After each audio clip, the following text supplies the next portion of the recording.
In the early years of the 21st century, terrorism was used by governments across the world as a pretext to scare their populations into submission.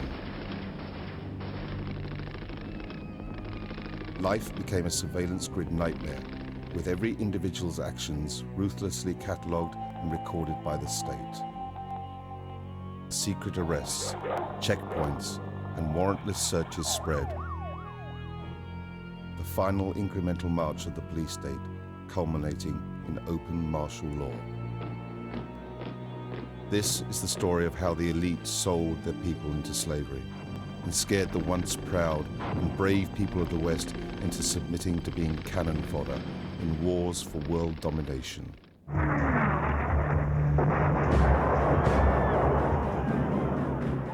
Our enemies have made clear the danger they pose to our security.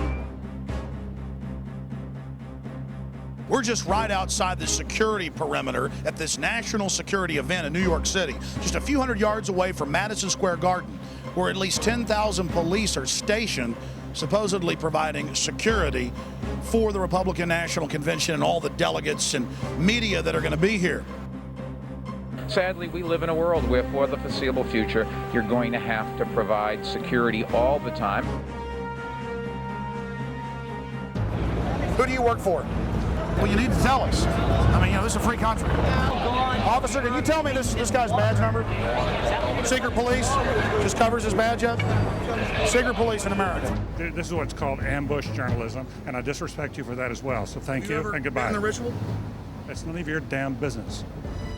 We're also going to be talking to the protesters and finding out if the protesters are discussing real issues or if it's more of this phony left-right paradigm.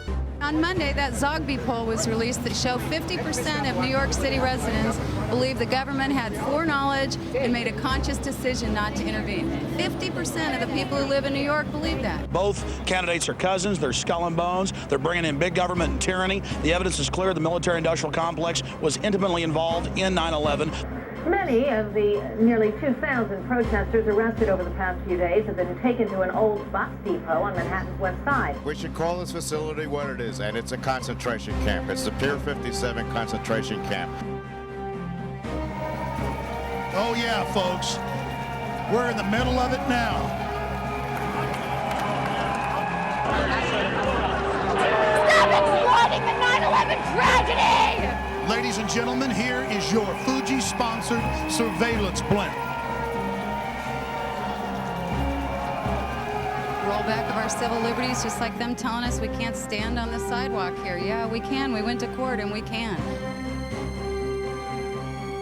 The Republicans are here and taking advantage of the 3,000 people that died right behind me for their own selfish politics, and it's very sad. He is a man of perseverance. He is a man of inner strength. He is a leader who doesn't flinch, who doesn't waver, who does not back down. On September 11th, America was attacked. Suddenly, on September 12th, according to John Ashcroft and George Bush, 270 million Americans became the suspects. Hey, Michael, why don't you talk about NORAD standing down?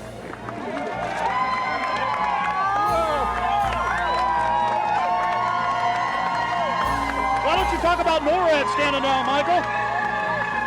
Why not the really hardcore 9/11 issues?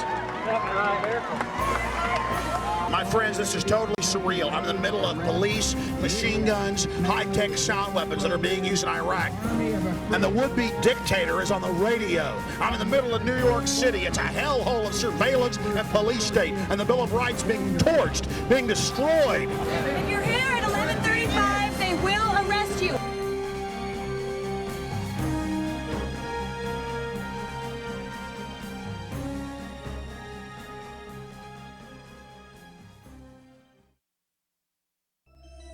We traveled to New York to see the elite in action, but what we chronicled shook us to our very core. We were witnesses to the elite's ideology, to their mindset, their vision, their philosophy, and the martial law system that they are constructing, not just for the American people, but the population of the world. We're just right outside the security perimeter at this national security event in New York City, just a few hundred yards away from Madison Square Garden, where in just a few hours they'll be starting up the official coronation, Skull and Bones coronation part 2 for John Kerry's cousin, George W. Bush, right here in New York City. We'll chronicle the police state, the surveillance blimps, the sound wave cannons. And we'll discuss 9/11 with New Yorkers by traveling to Ground Zero and find out how many of them are questioning the official story that has holes in it that you can fly a 747 through. You were saying that a lot of people aren't on the street now. What percentage of New Yorkers have left town? Maybe about 50. 50% have left? Are New Yorkers happy about the RNC coming to town? They don't. They're not happy? Sir, what percentage of New Yorkers like Bush and like the convention being here? I think about 10%. What does the other 90% think? They left city. Everybody's gone? How many, like 10% of the city's left? Half the city? What would you say is left? 80%. 80% has left? We'd been in New York about an hour before we were threatened with arrest for having our video cameras in the subway. Any one of them. May I ask you what you're doing, sir? Okay, will you tell me again so I know what to do? I'm not telling you what to do. No, ma'am. That's all I am telling you is that you got cops climbing out of... Okay, you have a convention and you have a terror alert in this city. Yeah. Okay. Well, I mean, tell me so I know what to do. I don't know what you should do. Have a nice time. Okay, you want 34th Street. Okay, any train here will take you to 34th Street.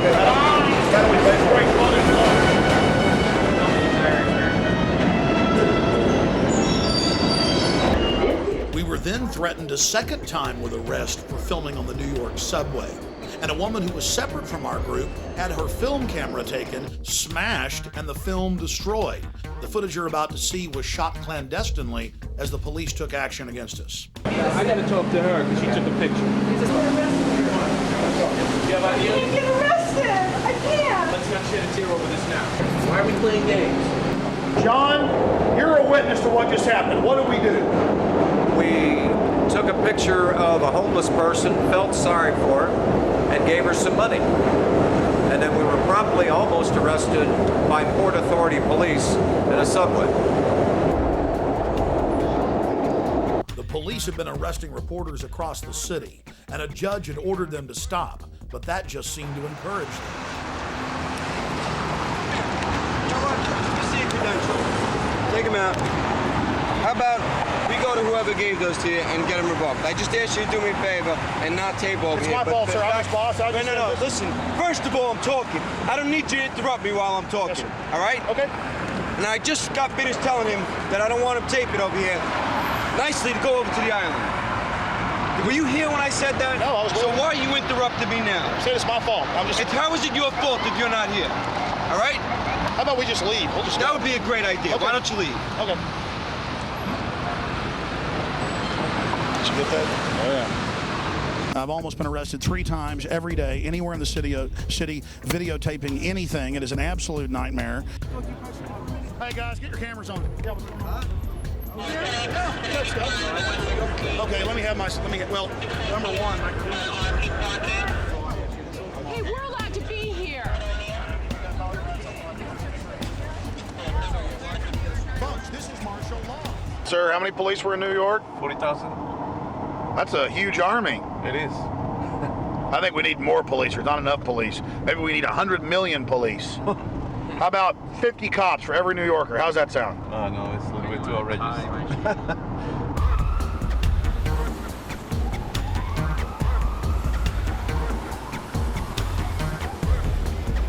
A few months ago, they had a new fake terror alert. Later, they had to admit it was fake, claiming that a couple of Muslim guys were down here trying to take photos and video of all of this because they wanted to attack it. And they said it was a brand new threat. But it turned out that it was over 4 years old. And then when we got here to New York for the convention, they busted 2 guys who supposedly were going to go after the subway. And then in that case, too, it turned out that that was fake, that wasn't real. But all of these are used to scare the population into submission and as a pretext to up the police state and the despotism. Straight out of The Running Man, right here in New York, we have police state surveillance blimps that are sponsored by Fujifilm. This is only the beginning. In the future, every major city will have a high-altitude blimp tethered to a cable with ground-penetrating radar that looks right through your walls and gives the government a black and white image of the inside of your home. This entire war on terror is truly a pretext to launch a military-industrial complex takeover of the entire society. Everything is now going to shift into prisons and surveillance and security. We're going out of the free market economy into the fascist economy. The elite has used socialism to consolidate the people's wealth. Now that it's under their control, they're going to phase out all of the programs for the population, and it's all going to corporate welfare. This is the new America. Sound weapons, police in black ski masks with automatic machine guns, and yes, helicopters swarming around surveillance blimps right here in New York City. And only in the new corporate fascist America would we have a blimp for police state purposes that is sponsored by a major company. And we found out that Fuji gave free bikes to all the police, and guess why? They sold the U.S. government and a bunch of different city governments, or trying to sell other city governments, these high-tech imaging systems, these face scanning systems to recognize who we are. So our face becomes a national ID card, and Fuji is on the cutting edge of that. In the past, football teams had sponsors, or baseball teams. Then it was named stadiums after phone companies, Southwestern Bell, Nextel. Now we have the Fuji-sponsored NYPD blimp. Follow the blimp. The blimp just flew over. Yeah, follow that blimp. Don't lose it. They're using that blimp for surveillance. We always know where the protests are at. There it is, sir. Follow that blimp. No, Luis, but what do you know I can say about it? What do you guys think of the new security blimp? It's nice. I want to know how you get qualified to drive the blimp. It says Fuji and NYPD. Yes, it does. I want to go to blimp school because I want to fly the blimp. So is Fuji now with the police department, or are you guys renting it? I think we're renting it. You know. Renting the blimp? Yeah, believe it or not, right? I heard a story that the police, in some of their helmets, have cameras. That I never heard. I saw it on Fox. Yeah, that's kind of crazy. What about the big sound wave guns? Where are those? I haven't. That I know nothing about. Did you hear about those? No, I didn't. Did you hear about how they got the sound? I can't comment on anything like that. Well, it was in the newspaper. I can't comment. I'm not allowed to comment on anything like that. On the, what are they called? The frequencies? I don't know what they're called. But you can't comment on them? No. You're not. You can either confirm or deny.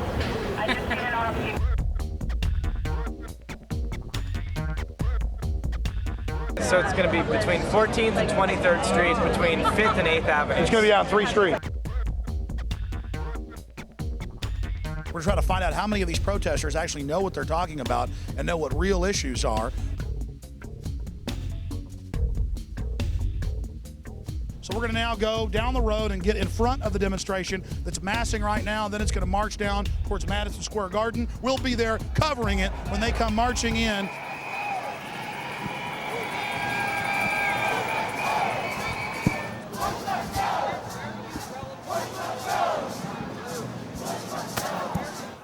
Sir, what do you think about the whole official 9/11 story?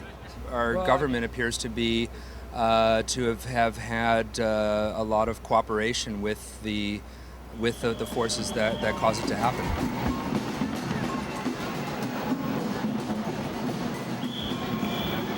But I'm here to tell the world that Bush is wrong.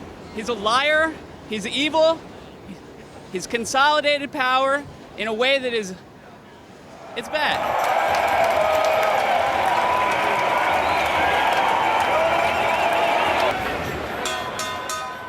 Now, as most of you know, we're not left-wing or right-wing. We're into freedom, the Bill of Rights, the Constitution. And whether it was Bill Clinton or George Bush, those freedoms are being destroyed. Under Bush, it's all accelerated.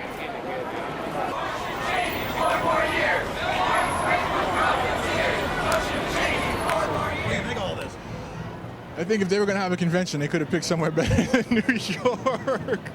And it seems like Bush is trying to bind himself to the 9/11 tragedy. Do you have any comments on that?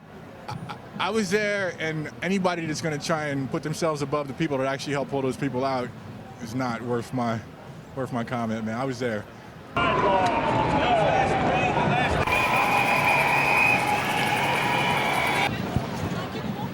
How's the convention going? Convention's going good, no problems. Everything's good. I heard some anarchists, though, were burning a dragon or a paper dragon. Not over here. Everything's quiet, you know? Everything's so far so good. What's the blimp doing? Just keeping an eye on things, I guess. I love being a puppet for the New World Order. They will be my slaves. I am the mini-me of Lord Bush. Oh, it feels so good. I'm enslaving them and destroying the Bill of Rights. Oh, it's so powerful. I will soon rule everything. Oh, yes. We've been talking to a lot of the protesters, and most of them say Bush bad, Kerry good. The problem is Bush and Kerry are cousins. Kerry's for the war. And one of the few signs that we've seen that is exposing that both of them work for the same people and are part of a false choice is this communist revolution sign. But you know, I go back to 1958 when Eisenhower called Fidel Castro the Abraham Lincoln of Latin America. And so the problem is that it was actually the big central banks at the turn of the last century that created communism as a way to try to con the serfs back into serfdom. So again, another false choice is what we have here. Bush-Kerry equals more war. I agree. They're corporate fascists. It's all true. But then the corporate fascists have funded this as their counter-revolution control valve. This is the true complexity that we're facing. And until we figure that out, we're going to lose all our freedoms, and they're going to keep winning. How you doing, ma'am?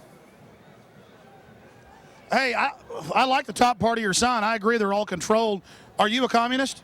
Go away. But it says communist revolution. I really don't want to stop bothering this lady. What are you worried about? What am I? I'm not. What did you say? I didn't hear you. How can you say that? How can I say what? Very nasty what you just said. Did you hear what he just said? Did you hear what this guy just said? He said something terribly nasty. That stuff doesn't work. You know, I don't know. This is in the 60s. Look, he's trying to agitate. This is not going to happen. This doesn't work, dude. This is not the 60s. Don't happen anymore. We're living in the. What I'm saying is, I'm saying. I don't know what you said, but I heard communism. On the side. Communism. You said something nasty. You work for the U.S. government, don't you? This guy said over here. This guy's nasty. Boy, he is nasty. You are nasty. I'm nasty. I said that the communists work for the big banks. Oh, the big banks. This man is from the big banks. He's from Chase Manhattan. See this? He isn't interested in information. He's actually interested in putting out disinfo. Chase Manhattan and Citibank. And Citibank and Chase Manhattan are part of capitalism. You see, ladies and gentlemen, this is the communists for you. All disinfo, all propaganda. It's all part of capitalism. It's all part of capitalism, isn't it? You're a capitalist. You're a capitalist. You're a capitalist. The U.S. government admits they put Mao in. Capitalist. U.S. government admits they put Mao in. Capitalist. You're a capitalist, are you? How much money do you have on you if you're a capitalist? Free markets? What does that mean? You're capitalist masters. What does a free market mean? What's a free market? How long have you been a person? How long have you been a jerk? Right. How long have you been a jerk? How long have you been a jerk? How long have you been a jerk? How long have you been a jerk? Do what, mate? Grow up. Who should? You should, asshole. Grow up. No, I mean, I'm trying to find out. I agree with the top. You're not trying to find anything. I'm trying to be a disruptive jerk. Why don't you grow up and get out of here, please? Bush-Kerry equals more war. I agree with that. Thank you. Good. But what I'm saying is that the communists were actually at the beginning funded by the same people. It's all consolidation. That's all I'm saying. Good. Thank you. So you guys don't care about facts. It's all just disinfo. Good. Thank you. Yeah. Sounds good to me. Right. So you don't care that Stalin killed 50 million people? So, yeah. So go ahead. So what else? So you don't care? So who are you? Did you kill? How many people did you kill? No one. But your ideas killed millions and millions and millions. Capitalism. No, you're a capitalist. You're a pro-capitalist. That's for blood, right? She wishes we were dead right there. This is the one? She's the one walking around saying she wishes we were dead. Replay it for yourself. She clearly says that too bad Stalin didn't kill us. So we see these communists down here who say Bush, Kerry, both equal war. And we go, yeah, we agree with you. But why are you for communism? Because communism actually, as Professor Carroll Quigley at Georgetown, Bill Clinton's mentor, said, was a creation of the big banks to centralize governments and con the people into a movement for the population that was really for the establishment. And they began to threaten to want to kill us. Some of it we got on tape, some of it we didn't. Hey guys, How's it going? Tell us what you think about this. We're members of the Revolutionary Communist Youth Brigade. Tell us what you believe in. That's it, man. If you want to talk to us, you got to talk to us. You gotta talk to Stalin, in other words. If you want to connect an interview, we can hook you up with our spokesperson. You're not allowed to talk yourself? If you want an interview, you should talk to the spokesperson. Well, have fun. So your leaders don't let you talk yourselves? They've never been to the Soviet Union, Poland, or anywhere in the Eastern Bloc. Look at them. They're like 18 and 20. Come on. And you got these old... Who's that? Why don't you talk to some mainstream Americans? I'm talking to everybody. Okay. Okay, we know where you're coming from. You're looking to No, to make people in Lima. No, sir. We're not mainstream media. We're actually trying to just make a documentary about all the different views that are at the convention. And everybody's been real nice to us, but communists, they always flip out when we try to talk to them. So now it is becoming an issue with them because they're so ridiculous. Documentary on all views. You're very biased. Probably work for Fox. Yeah, I probably work for Fox. That's right. Okay, get lost. You only knew how ridiculous that was. I've exposed George Bush for carrying out 9/11. I've exposed Bill Clinton. They all work for the globalists. And the globalists funded you little people. You guys need to wake up. Sir, a lot of New Yorkers have said, and the polls show 80% don't want Bush to have the convention here, but they're doing it. And some people say that he's being opportunistic, trying to associate himself with 9/11. I disagree entirely. I think this is the perfect venue for Bush and the RNC to hold this event. I mean, New York City is a world capital place, big focus in New York from the rest of America, and I think it's a perfect venue irrespective of your party leanings. Have you seen any of the protesters while you've been in town, and what do you think of them if you have? Well, we've seen a few of them. Mostly, of course, they're kept away from the delegates.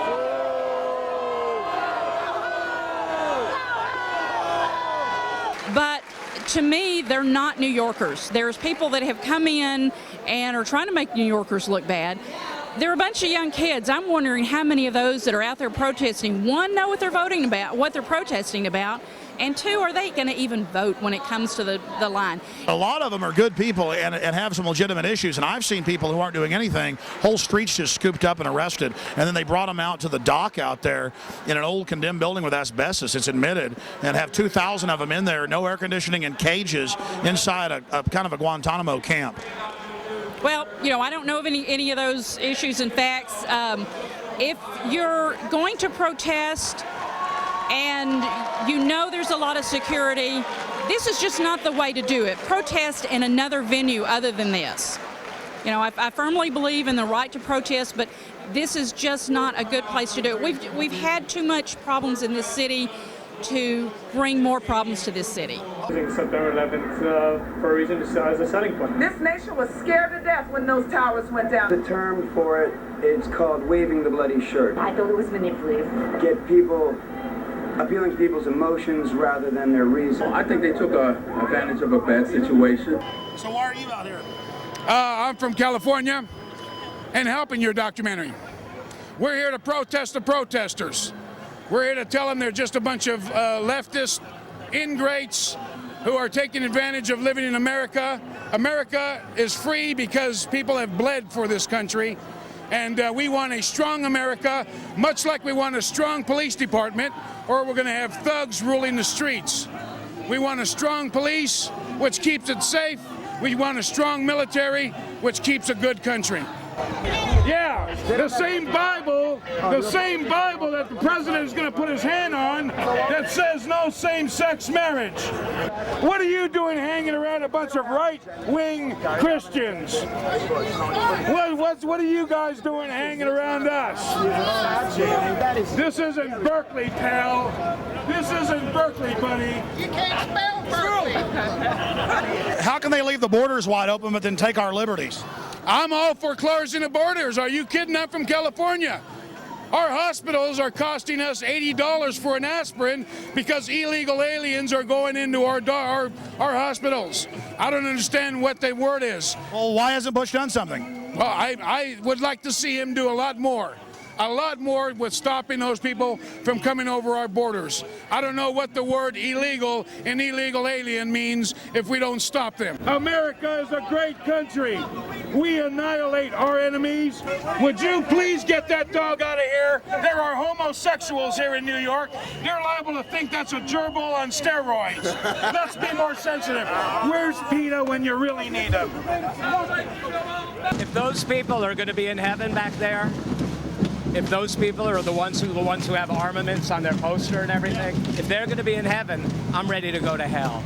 This New York is a good example, folks, of what you're going to get in your city, this complete control grid, this locked down city where everything is commercialized, whereas you did that bit on your show where they know what you're going to eat before you're going to eat it. You hear about those guys, thought criminals. They're going to blow up something. They have no weapons. Well, and this is the thing, Alex, a lot of these people down here, they want democracy, and it's amazing how they've been conditioned to ask for their own enslavement. It's all they know. They don't understand this is a republic. Look at all of this. I mean, you'd think these people were very informed. Explain the difference between a republic and democracy. Well, I mean, basically, the democracy is mob rule, and what these people don't understand is that if 51%, whether they're corporate, whether they're Bushites, whether they're Mexicans, decide their fate, then so be it. That's what they're asking for. We're in New York, ladies and gentlemen. Streets are jammed. My friend just called me, and he's right there with Michael Moore right now. I mean, I'm on 10 minutes. I want to say. Just tell me, and I'll put it in. Okay, cool. All right, cool. That's awesome. Thanks. Michael Moore is inside there. Now we're going to answer a question. Did Michael Moore expose the truth about 9/11, or did he whitewash it?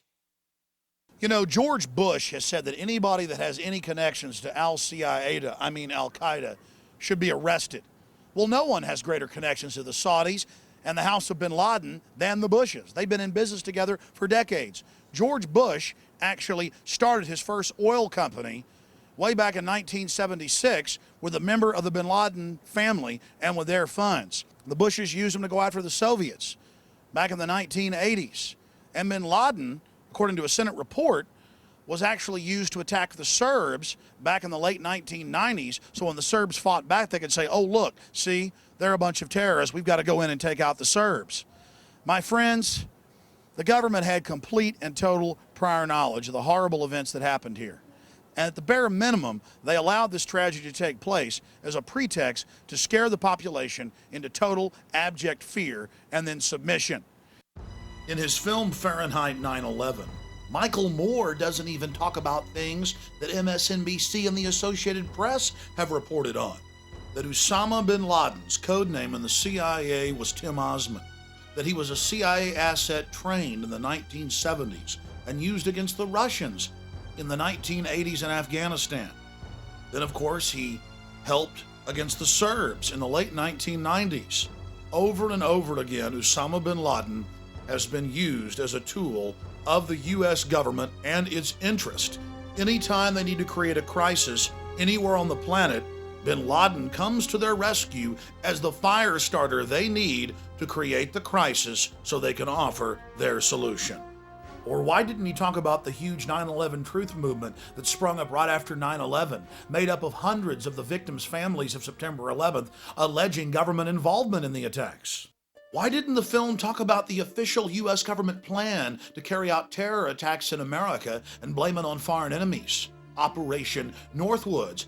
It even called for hijacking jets by remote control and crashing them, bombing D.C., committing sniper attacks.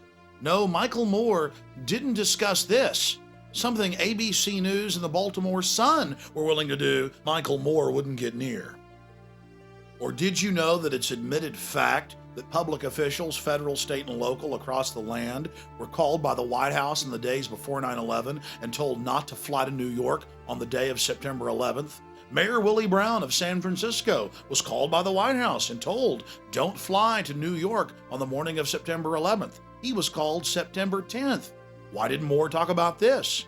John Ashcroft, the Attorney General, just a few weeks before September 11th, stopped flying commercial, citing a hijacker risk. Most shocking of all, the Joint Chiefs of Staff had a scheduled meeting in New York City on September 11th. But the day before, because of a, quote, warning, they canceled their trip to to New York City.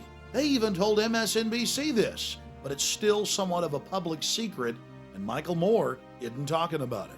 Author Salman Rushdie was warned by the FAA not to fly to New York on the morning of September 11th as well. It was reported by the Times of London. We have the San Francisco Chronicle, MSNBC, the Associated Press reporting all of this. But still, the average American has been kept in the dark because it's never made the nightly news, and it's certainly never been talked about by Michael Moore. And there was no mention of the fact that NORAD stood down for the first time in its 50-year history. To their credit, something that Michael Moore and the mainstream media did get right was that in the 3 days after September 11, 2001, over 160 members of Osama bin Laden's family were flown out of the country to Saudi Arabia. This at a time when all commercial and private air traffic was grounded by the Pentagon. But that wasn't the only airlift. Seymour Hersh first broke the story at the New Yorker magazine about the airlift of evil. It was then picked up by major publications, but, well, forgotten into the memory hole. At the end of the 3-week-long Afghan war in Afghanistan, 8,000 Taliban and al-Qaeda leaders were loaded on U.S. government C-130s and flown out to Pakistan to safety. It had been their job to stir up the phony crisis in Afghanistan and then give George W. the fake victory. You see, it was a staged war. And this is one of the other big smoking guns of 9/11 government involvement that we're all supposed to forget about. Oh, the government admits they flew him out to safety, but Fox News said it was an accident. Yes, 8,000 Taliban and al-Qaeda cream the leaders being flown out to safety. And top generals were told to release Taliban generals. They were told, let them go. And some of the generals got angry and went public. The FBI has gone public, as well as the CIA. They've even leaked the orders, like W199I, where George Bush ordered them to back off Osama bin Laden and his family. In fact, they even fired some agents that refused to follow their orders. There were red flags everywhere. Everyone knew that the attack was coming. That's why so many public officials didn't go to New York. But months before, there was the Bush administration frustrating the investigations, ordering the agents off the cases, ensuring that the attacks would go forward. Then there were the media reports by respected institutions, backed up by hospital officials at the American hospital in Dubai, Pakistan, of Osama bin Laden meeting with the CIA Middle East section chief for 10 days in July of 2001, months before September 11th. The question is, what was the CIA doing meeting with Osama bin Laden? Getting their story straight? Well, look, 2.5 years ago, I said that Bush was in business with the bin Ladens. Now, FBI agents have gone on C-SPAN and said it. Okay? I mean, it was in the Miami newspapers that they were flying the bin Ladens out. And I'd read it on my radio show, and people call it a conspiracy. It was in the Miami newspapers 2 days after 9/11. They got photos of them flying the bin Ladens out of the country when you and I were not allowed to fly.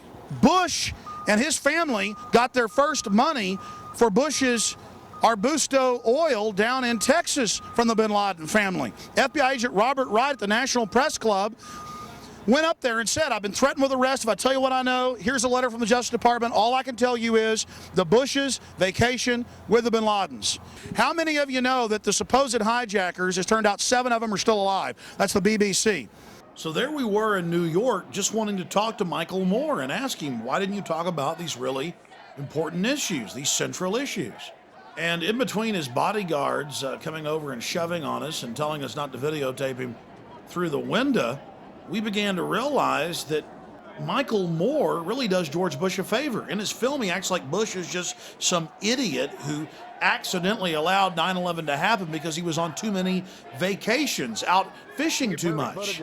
Oh no, that wasn't the reality. The reality is Bush and his corporate interest stood to gain from 9/11. And Michael Moore is covering up those facts. You don't want to let him eat, and once he eats, you can take his picture. Do you like your phone ringing when you're eating dinner? I'm not calling him.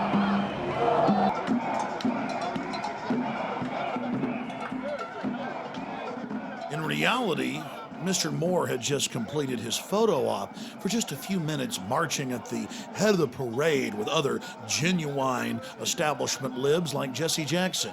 Then he ducked into the taco bar, had the general public thrown out, and began, well, gobbling. And I wonder what he was thinking while he was eating. Man, are they going to catch on to me as the hours went by? Are they going to find out that I'm really a fake and a corporate shill that flies around in a corporate jet? All those years I chased the corporate bigwigs around and was thrown out of office buildings and stood outside restaurants, and now I've become what I always said I hated. Or maybe I was always what I claimed I hated. Yes, Mr. Moore, we have nothing against you, but you made a film where you claim that you exposed George Bush. You gave him aid and comfort. You covered up the reality of premeditated involvement in 9/11 and played into that popular little folky image of Bush the idiot elf. Bush is a puppet for a hardcore global crime syndicate setting up a world government and turning America into a high-tech police state. But I guess that won't matter to people like you. You'll have a fake war to fight, while all the time you're truly covering up the real political paradigm. Big paper and all with Norwegian business there. Did he already sneak out? He's not. Out that way? He's gone. How many bodyguards does Michael Moore have? I can check Pero aquel digo que definitivamente tienen ver allí como ahí. Hey, Michael, why don't you talk about NORAD standing down?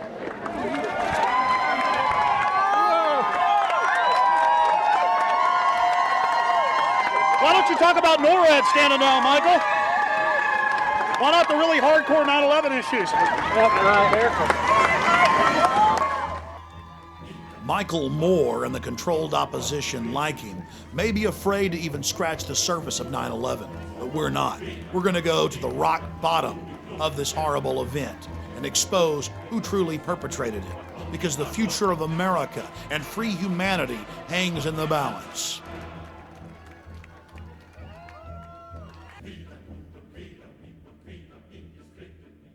My name is Greg Palast. I report for BBC Television. I was a writer for the Guardian newspapers, the main paper of Europe. The way they're covering protests here, let's see, there was a picture in the New York Times of a scantily clad woman who was listed as a young communist poet.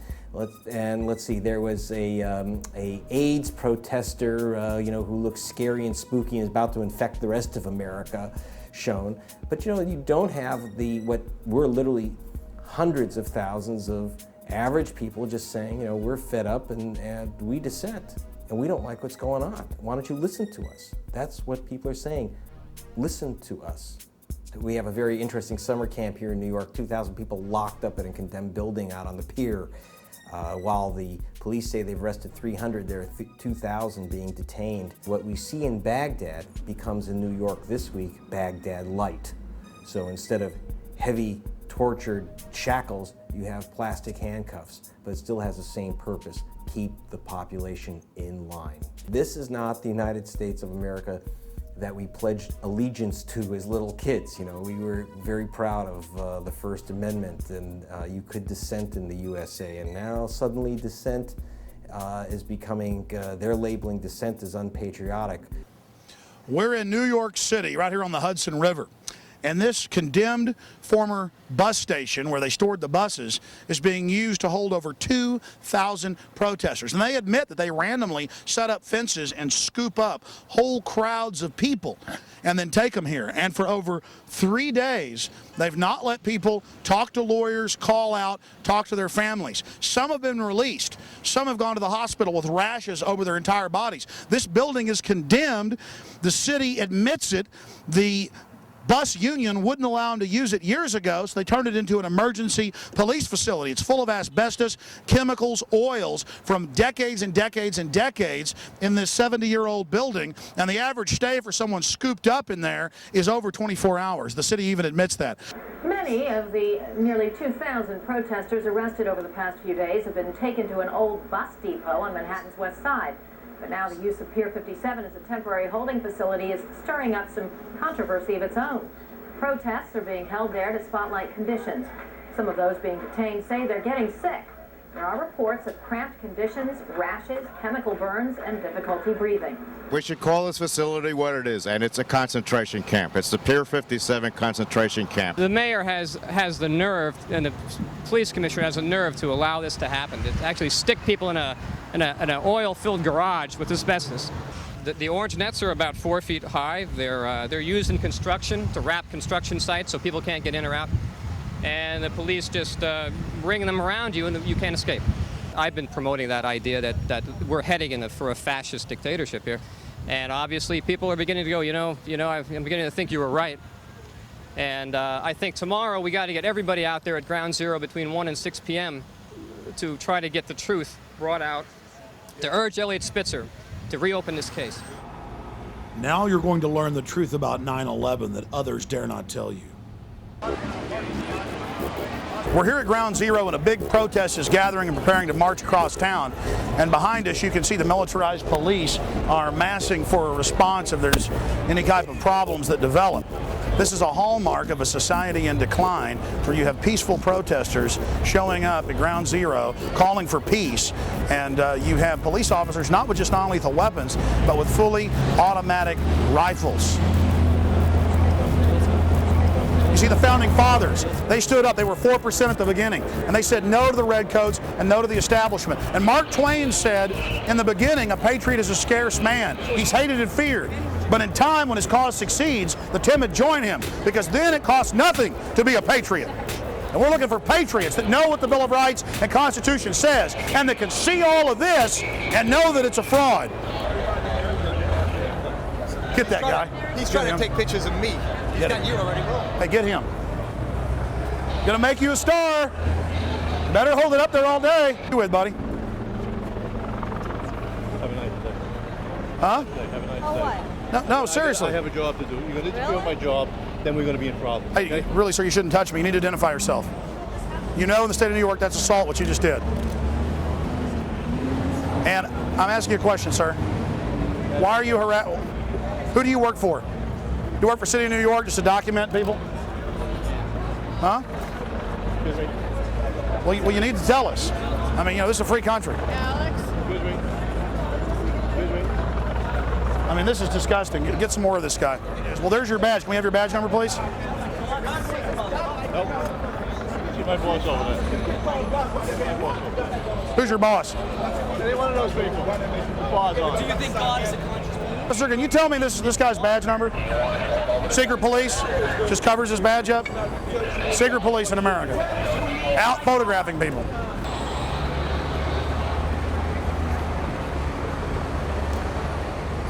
That's the shot. That's the shot right there.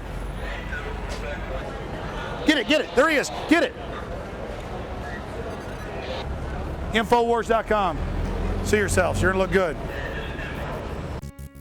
Everywhere we traveled in New York, secret police videotaped and took photographs of us. But it wasn't just our crew. It was the mainstream media and the general public at large that were being photographed. But the worst area of all was Ground Zero, where the police took photographs of protesters and attempted to intimidate them as well.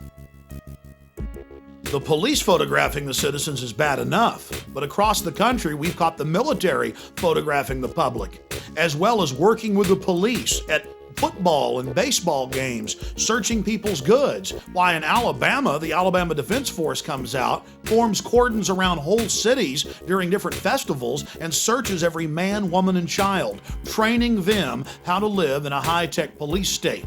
And now our police themselves are beginning to turn into the military. And guess what the military does? They fight an enemy. They are set up to kill people and break things.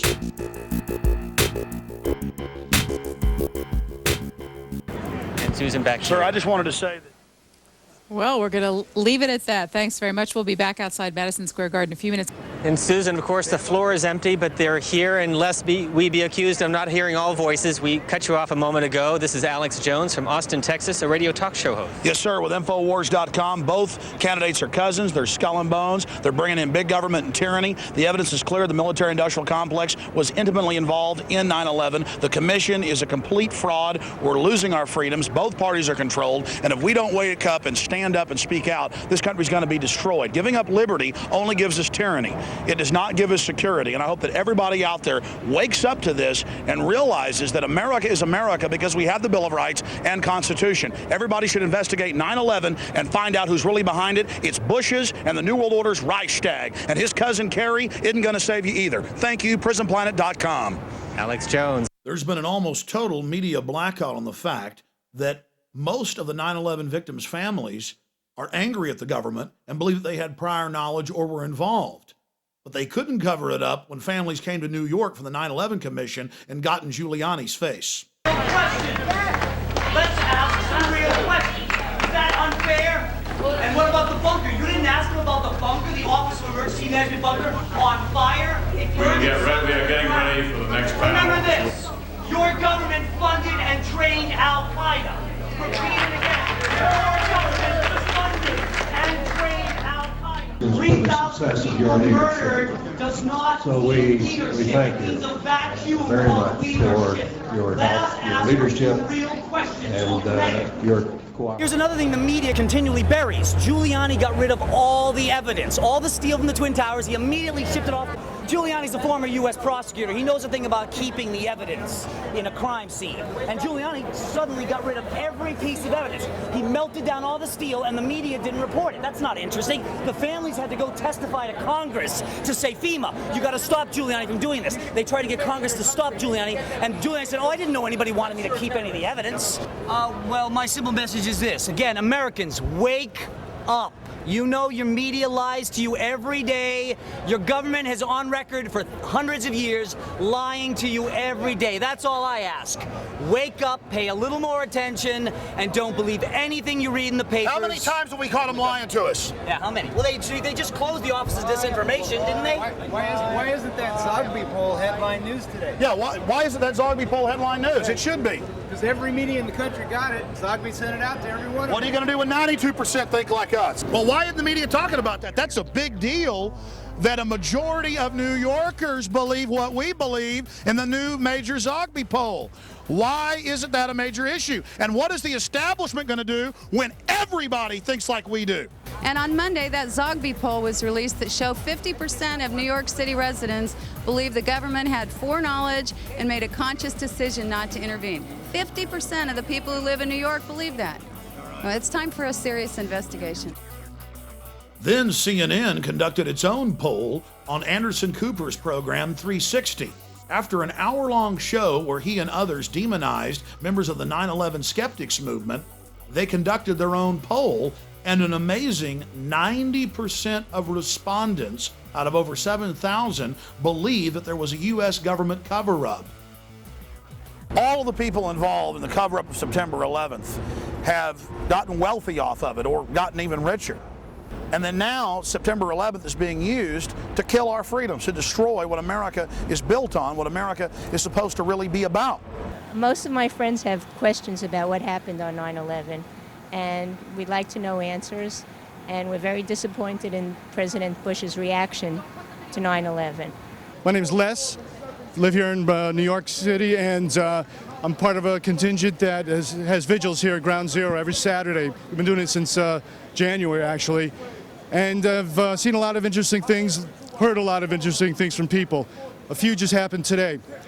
A woman came up saying that her family received a phone call from a family friend. She was told by this family friend on September 10th, the family friend was a Navy SEAL, told not to show up in Lower Manhattan tomorrow, which was, of course, the 11th. There's going to be a major event.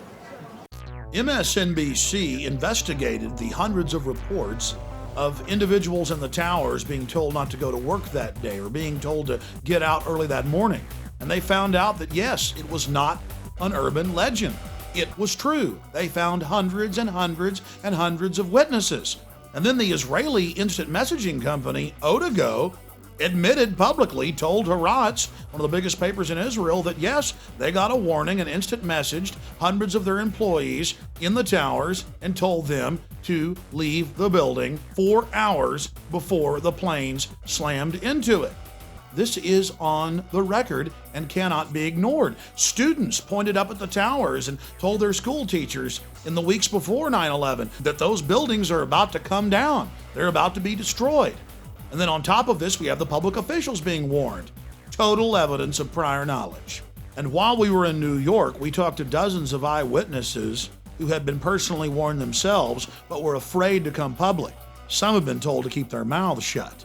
I was a rescue worker. I will say that I spoke to a cop on 9/11 who said that it was going to come down. I don't know how he knew that. He did tell me before it happened, before the fact that it was coming down. The widows from the police department and the fire department were standing at the new school in back for the 2 days, and they were screaming at the media, please pay attention. We got phone calls. We listened that their husbands or their children were saying there's explosives coming on like the 23rd, 26th floor before the buildings went down. And the media started laughing and said, we have no time to hear you.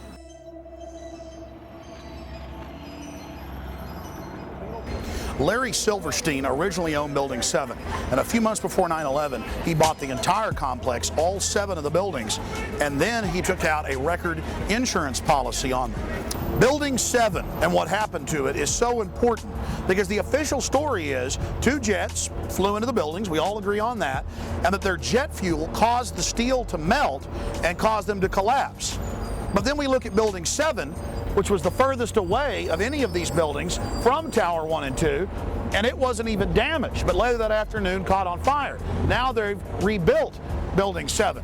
Here's Tower 1 and 2. Obviously, you all know those were hit by jet aircraft.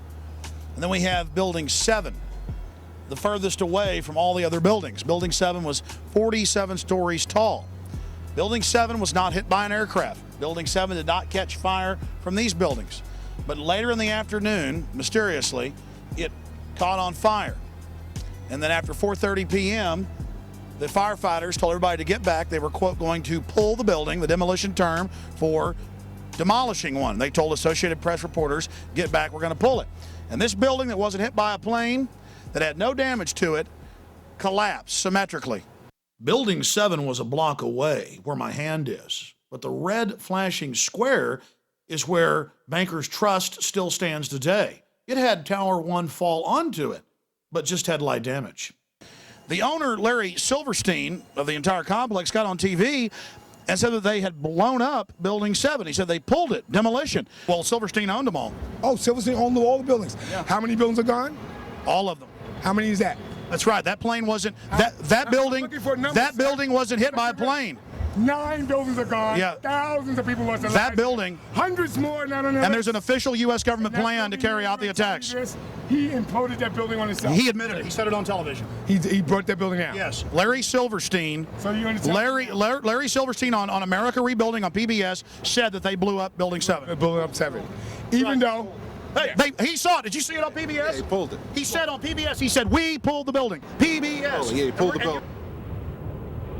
Pelted by debris when the North Tower collapsed. 7 burned until late afternoon, allowing occupants to evacuate to safety.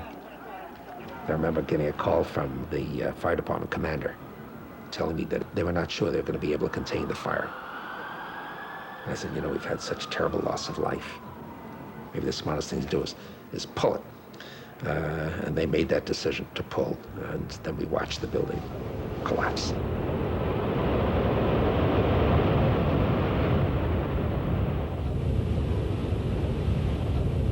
Yeah, he said we're going to pull. He said we're going to pull the building. Silverstein said we're going to pull the building. And we got the firemen saying they pulled it. I mean, Silverstein goes on PBS and says it, and we're the weirdos when he says it on TV. Unbelievable. Let's see that one more time. Maybe the smartest thing to do is pull it. And they made that decision to pull, and then we watched the building collapse. It takes demolition experts weeks to prepare for the destruction of a building. How do they do it on 9/11 in just a few hours? In the tragic days after 9/11, many prominent engineers across the world went public and said there's no way that fire destroyed any of those buildings. It's never happened to a modern building. Buildings have burned for 6-7 days before, and it hasn't happened. The answer was hidden in plain view. Larry Silverstein went on PBS and said that they had pulled the building, demolition term for destroying it. In fact, the local public radio station was told that they were going to demolish Building 7. But since then, the public has been told to be quiet, not to ask questions. And the government hasn't even given us an official story of why Building 7 fell. They say they think fire caused it to fall.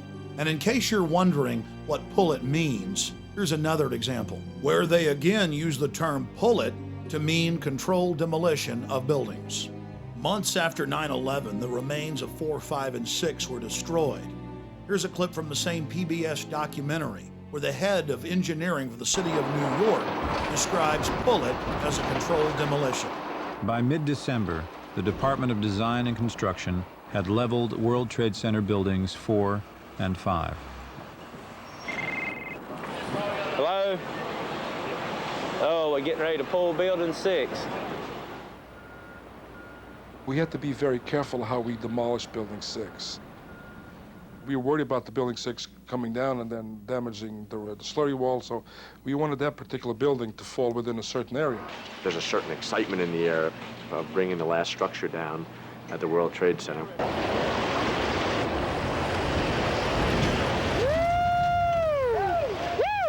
Seconds after 7 collapsed, this is what Dan Rather had to say about it. Large building, in most other cities, would be one of the largest buildings in town, probably.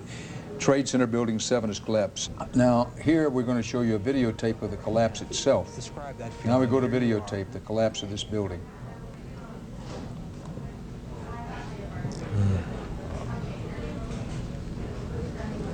It's amazing. Amazing, incredible, pick your word. For the third time today, it's reminiscent of those pictures we've all seen too much on television before, when a building was deliberately destroyed by well-placed dynamite to knock it down. Just in case you missed it, here it is again. Deliberately destroyed by well-placed dynamite to knock it down. Deliberately destroyed by well-placed dynamite to knock it down. This is a photo taken 1 second into Building 7's collapse. Notice the crimp. If we look at other controlled demolitions, we see that they first blow one of the central columns so the building falls in on itself.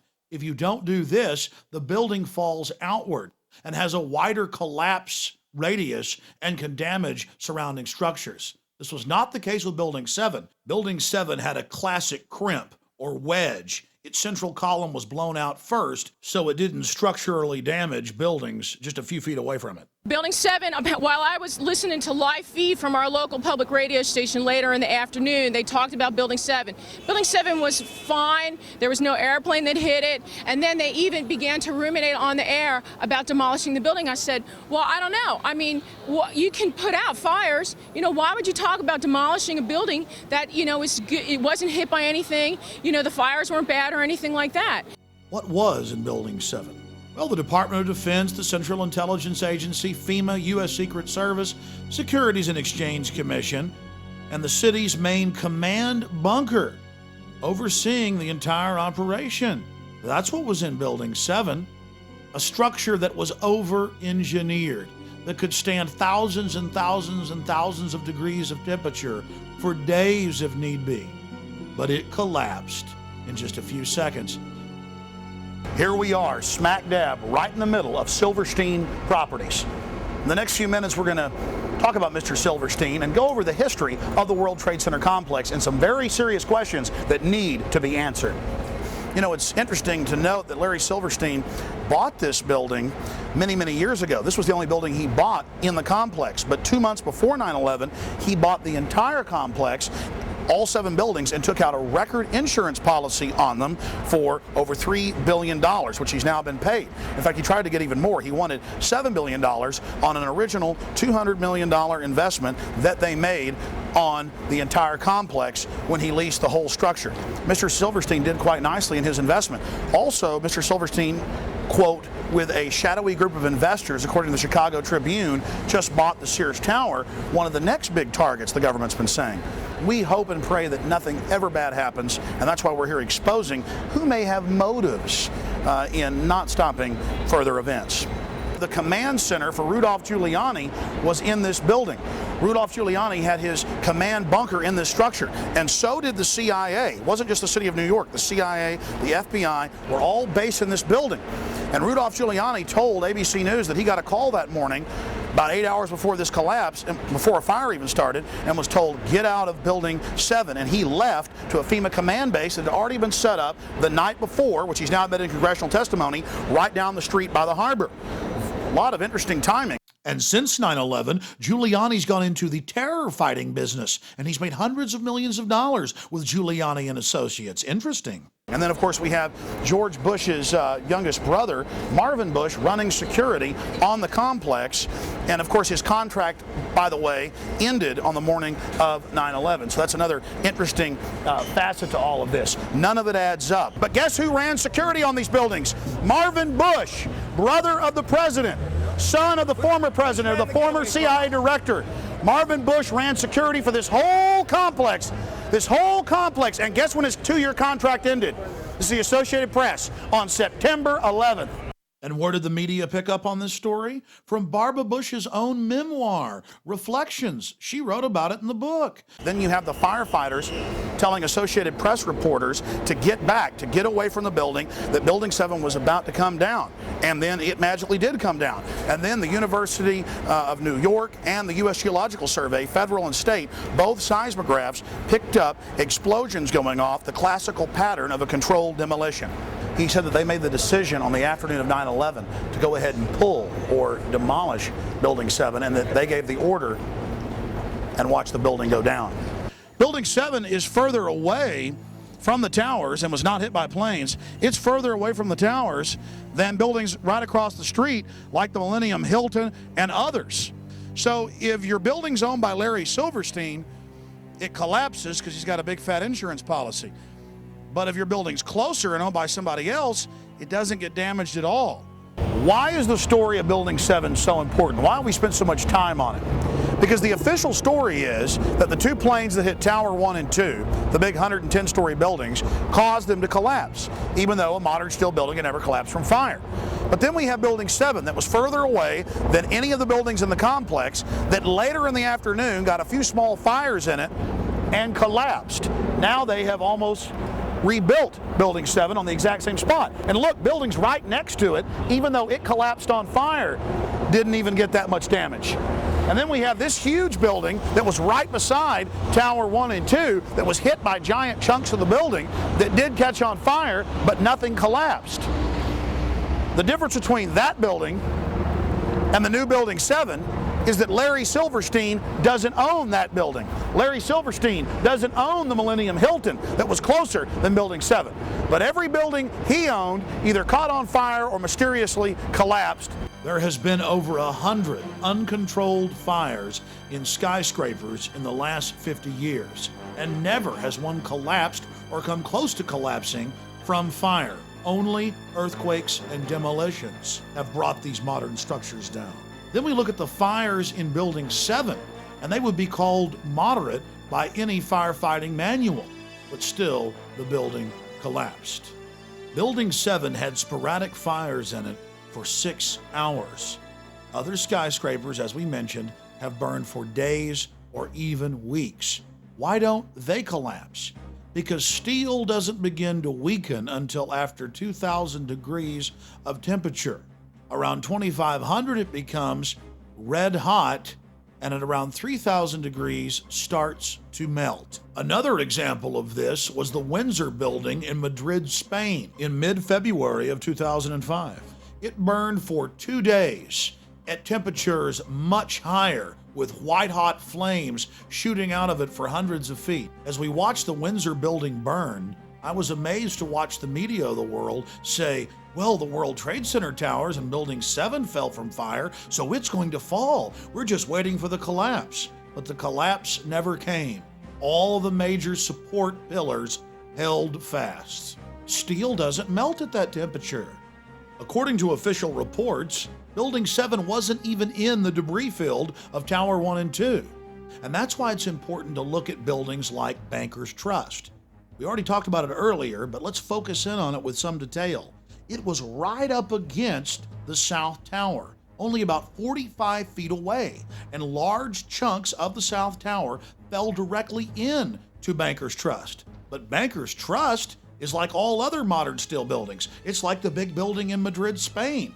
Despite the fact that fires raged through many of its floors and that huge pieces of debris fell on top of it and up against it, it didn't collapse. The architect of the World Trade Center towers, Nomura Yamasaki, told the press many times before 9/11 that he specifically designed the towers to take massive passenger jetliner impacts. The construction and project manager for the World Trade Center complex, Frank DiMartini, told the press multiple times that they designed the towers not to just take one large jetliner impact, but at least two, and not collapse. And other world-renowned engineers and architects went public as well, but that didn't matter for the mainstream media. They simply ignored their protest. Senior firefighter Lou Caccioli, who survived the collapse of the World Trade Centers, reported that bombs were clearly going off inside the structure. He told People magazine this the day after 9/11. When we spoke to him, he said he couldn't talk about it. Professor Van Ramiro, Vice President for Research at New Mexico Institute of Mining and Technology, told the Albuquerque Journal that the implosions of the towers were too mathematical to be a chance result of airplanes, and that only controlled demolitions could have brought the buildings down. Then Kevin Ryan, an executive engineer with Underwriters Laboratories, or UL, that certifies most big buildings in America, went public and said, "It's impossible. Jet fuel wouldn't have melted the columns in Tower 1 and 2. This is from the organization that underwrote the towers. Then Firefighter Engineering, the oldest engineering publication in United States history, went public and said, there's no way jet fuel made that happen. And stop hauling away the debris. Stop covering up the crime scene. We've got 7 different tapes showing different groups of firefighters saying the towers looked like they were brought down by bombs and that they heard explosions. But in the interest of time, here is just one of those clips shot by 2 French brothers who were making a documentary about New York firefighters on the morning of 9/11. We came down. It was much worse than it was when we went up. Right? We went up and they had everything set up. We came down. It was desolate. It was like holy. We came down to the lobby. It was like the first thing there was nobody there. What did we do? We made it outside. We made it about a block. We made it at least 2 blocks, and we started running. Floor by floor, it started popping out. It was if they had detonated. Detonated. They were planned to take down a building. Boom, boom, boom, boom, boom, boom, boom. NBC's Pat Dawson is close to the scene of that attack. Pat? Pat, Matt, can you hear me? if we are, yes, I can, Matt. Just moments ago, I spoke to the chief of safety for the New York City Fire Department, who was obviously one of the first people here on the scene after those 2 planes were crashed into the side, we assume, of the World Trade Center towers, which used to be behind me over there. Chief Albert Turry told me that he was here just literally 10 or 15 minutes after the events that took place this morning. That is the first crash. He had roughly 10 alarms, roughly 200 men in the building trying to effect rescues of some of those civilians who were in there, and that basically he received word of the possibility of a secondary device, that is another bomb going off. He tried to get his men out as quickly as he could, but he said that there was another explosion which took place, and then an hour after the first hit here, with the first crash that took place, he said, there was another explosion that took place in one of the towers here. So obviously, according to his theory, he thinks that there were actually devices that were planted in the building. The second device, he speculates, was probably planted in the building. So that's what we have been told by Albert Turry, who is the chief of safety for the New York City Fire Department. He told me that just moments ago. And a CBS News chopper in the air over the towers reported the same thing. If Jim Smith is with us still in Chopper 2, Jimmy, you there? Just, we saw some kind of explosion, a lot of smoke come out at the top of the tower, and then it collapsed down onto the streets below, much like we saw the first tower just about a half hour ago. Chopper 2 as he takes these pictures. Jim? Yes, I am here, Michael. Jim, tell us what's happening out there. We just witnessed some kind of secondary follow-up explosion on the World Trade Center #2, the one Secondary. We've all unfortunately seen the famous photos of victims jumping out of Tower 1 and 2, but that happened in the first 15 minutes while the jet fuel was still burning. Later, we have the photographs of the victims standing in the impact holes from the aircraft begging for help for 20 to 30 minutes. How could they survive heat that would melt through giant 4-foot steel girders?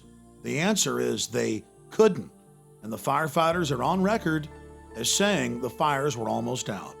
The fact is, the temperatures had dropped dramatically. The fires were almost extinguished. The people were in the open wounds in the sides of the buildings begging for help. Help that did come in the form of the valiant firefighters who had the buildings blown up around them. The tape you're about to hear is from the grave, as a valiant firefighter reports that the fires were almost out.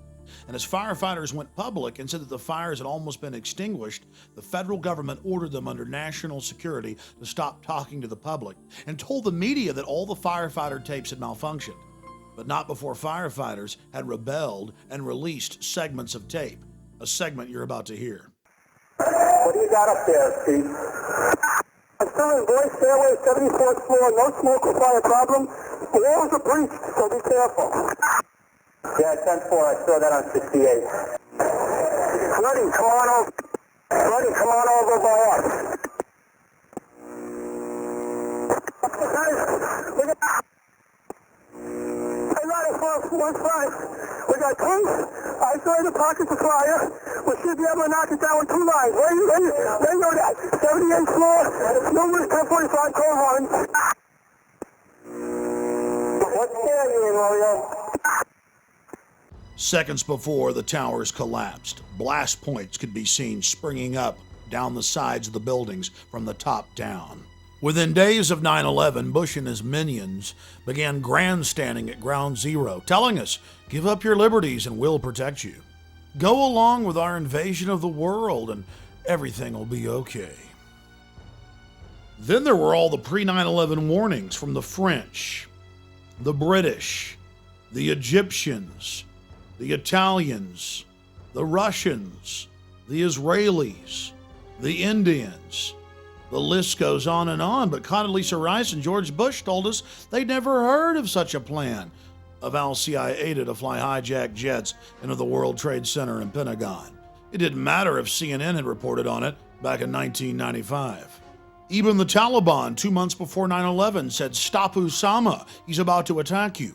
What they didn't know is he was working for Mr. Bush. I want to add that, the president knew about a month in advance before we were attacked here in New York. He got the memo. Yeah, he didn't do anything about it. And we all know that. Now he's here in New York in the convention and it's going to be applauded by, thousands and thousands of people. This is ridiculous. Howard Dean recently seemed to muse aloud whether you had advanced knowledge of 9/11. Do you agree or disagree with the RNC that this kind of rhetoric borders on political hate speech? Yeah. Look, there's time for politics. And, it's time for politics. And, it's an absurd insinuation. In that case, sir, can I follow up on something unrelated? Let's talk about motives. The Project for New American Century, founded back in 1996 by 25 neocons, Dick Cheney, Jeb Bush, Paul Wolfowitz, all of these people said on their own website, in publications, we need, quote, helpful Pearl Harbor events. I don't think Pearl Harbor was helpful, but we need a terrorist attack on the order of Pearl Harbor to get the American people behind a war. The globalists took a baseball bat, and we're a beehive. America's a beehive, you know, the sleeping giant. And they took that baseball bat, and they went, ooh, terrorists got you, bam! Hey, bees, the terrorist over there, go get our oil for us. And we all came out of the hive. And now we've kind of settled back down, so they keep waving the bat going, well, I don't want to hurt our bees too bad, but we may have to whack them again to get them behind what we're doing. All right, terrorists going to get you. Terrorists going to get you. Give up your rights to us. How many of you know that NORAD stood down for over an hour and 25 minutes, but if your Cessna gets off course for 5 minutes, they're going to launch F-16s on you? Remember Payne Stewart, the golfer? 15 minutes after his jet got off track, they had F-16s all around him. But on 9/11, in the most controlled airspace in the world, they could do nothing about 4 jets. But it gets worse. Guess why NORAD stood down? The average people in the military are good folks. They were told it was a drill, because the Associated Press reported, and the CIA's own website admits, that on the morning of 9/11, the CIA was running a drill of flying hijacked jets into the World Trade Center and Pentagon. It was just a coincidence. At 8:30 in the morning, there was a drill of the exact same thing happening, and so NORAD stood down. Anybody know what problem, reaction, solution is? Create a crisis to scare the people into submission. They're begging for help, and then you take their rights. Does anybody know what Hitler did? Right after he got elected, he firebombed his own Reichstag building. And then he said the communists did it. And they had a mass wave of arrest and took people's rights and set up Reich Security, or Homeland Security. The North American Aerospace Defense Command is charged with defending North America's airspace. On the morning of September 11th, 2001, Vice President Dick Cheney was in control of NORAD. This was the first time in U.S. history that a president or vice president was in direct control of the military agency. NORAD was founded in 1957, and generals always had the power to shoot down or intercept hijacked aircraft. But on June 1st, 2001, just 3 months before 9/11, Dick Cheney ordered Donald Rumsfeld to allow him to take control of NORAD itself and the shoot-down procedure, and remove that power from the generals so they could do nothing. Here is a copy of the memorandum from Rumsfeld to the Joint Chiefs, telling them they no longer have any authority. An Associated Press article in August of 2002 reported that the CIA just so happened to be running a drill on the morning of 9/11 of flying jets in the World Trade Center and Pentagon. Then senior FAA officials ordered air traffic controllers to shred the tapes from 9/11 in violation of federal law. AP learned of the drills because at a Homeland Security function after 9/11, they bragged about it. Oh, we had foresight. We were running drills that very morning. Then USA Today reported that drills held weeks before 9/11 included targets that were the Pentagon and World Trade Center. Don't just look at me. Take the damn paper, read it, get informed. We were undefended on 9/11. They're still in power. They're sitting there eating filet mignon. People are losing their jobs every day. We've got a bullshit war in Iraq. Who took responsibility for 9/11? Well, shouldn't we reward them for doing a bad job? I mean, that... Yeah, we should reward them. Bush, we should thank him for the job he did. The way you reward traitors is how we should reward. But he says he's done a great job, and what he says, I know what he did. Dick Cheney ran and hid in a hole in Nebraska. I get fired if I make a typo in a letter, okay? I get fired for that. Instead, we've still got Rumsfeld, we've got Condoleezza Rice, we've got Dick Cheney, we've got all the same criminals. They're criminals because they allowed this to happen. 4 planes in 2 hours. How can that be? Only 14 planes guarding the entire East Coast. I say bullshit. Complete bullshit. We know this is the greatest country on earth. We have the biggest military on the planet. How can it be 4 planes in 2 hours? Do the math. One of the biggest holes in their argument is the fact that they never heard of a plan to fly hijacked jets into landmarks on the East Coast. We're going to take a closer look tonight at another example of where, despite the conventional wisdom, there were people in the United States who actually were preparing to defend against the kind of attacks which occurred here on 9/11. The North American Aerospace Defense Command, NORAD for short, has been defending the skies over the U.S. and Canada for almost 50 years, 46 to be precise. USA Today reports that in the 2 years before the attacks on September the 11th, NORAD conducted exercises using hijacked airliners as weapons. And one target was the World Trade Center. We knew he hated us. But there was nobody in our government, at least, and I don't think the prior government, that could envision flying airplanes into buildings on such a massive scale. But that turns out not to be true. U.S. military planners did envision and practice those very scenarios. As reported by USA Today, the North American Aerospace Defense Command, NORAD, conducted exercises with fighter jets, simulating hijacked planes flown into the World Trade Center in the 2 years before the attacks. And so then I saw Condoleezza Rice get up on TV and say, we had never thought, we had never heard. Why, that's a ridiculous conspiracy theory to say that. Pentagon planners also envisioned the attack on the Pentagon 5 months before it happened. The Pentagon had a drill in November of 2000 simulating a hijacked jet being flown to the Pentagon. So between all the drills before 9/11 and the drill on the morning of 9/11, air traffic controllers thought that it was a simulation. Hijacked aircraft headed towards New York. Is this real world or exercise? No, this is not an exercise, man. Okay. And now respected rescue workers who worked the World Trade Center site say that they found 3 of the 4 data recorders and were ordered to load them on FBI vehicles and keep their mouths shut. Why would the feds want to cover up what was on those recorders? Thousands of years ago, when a crime was committed in Rome, the judges would ask one question, qui bono, or who stands to gain, who profits? And when we look at 9/11, the answer is clear. Let's look at what the Bush family was doing in the days before 9/11 and on 9/11, and it's quite revealing.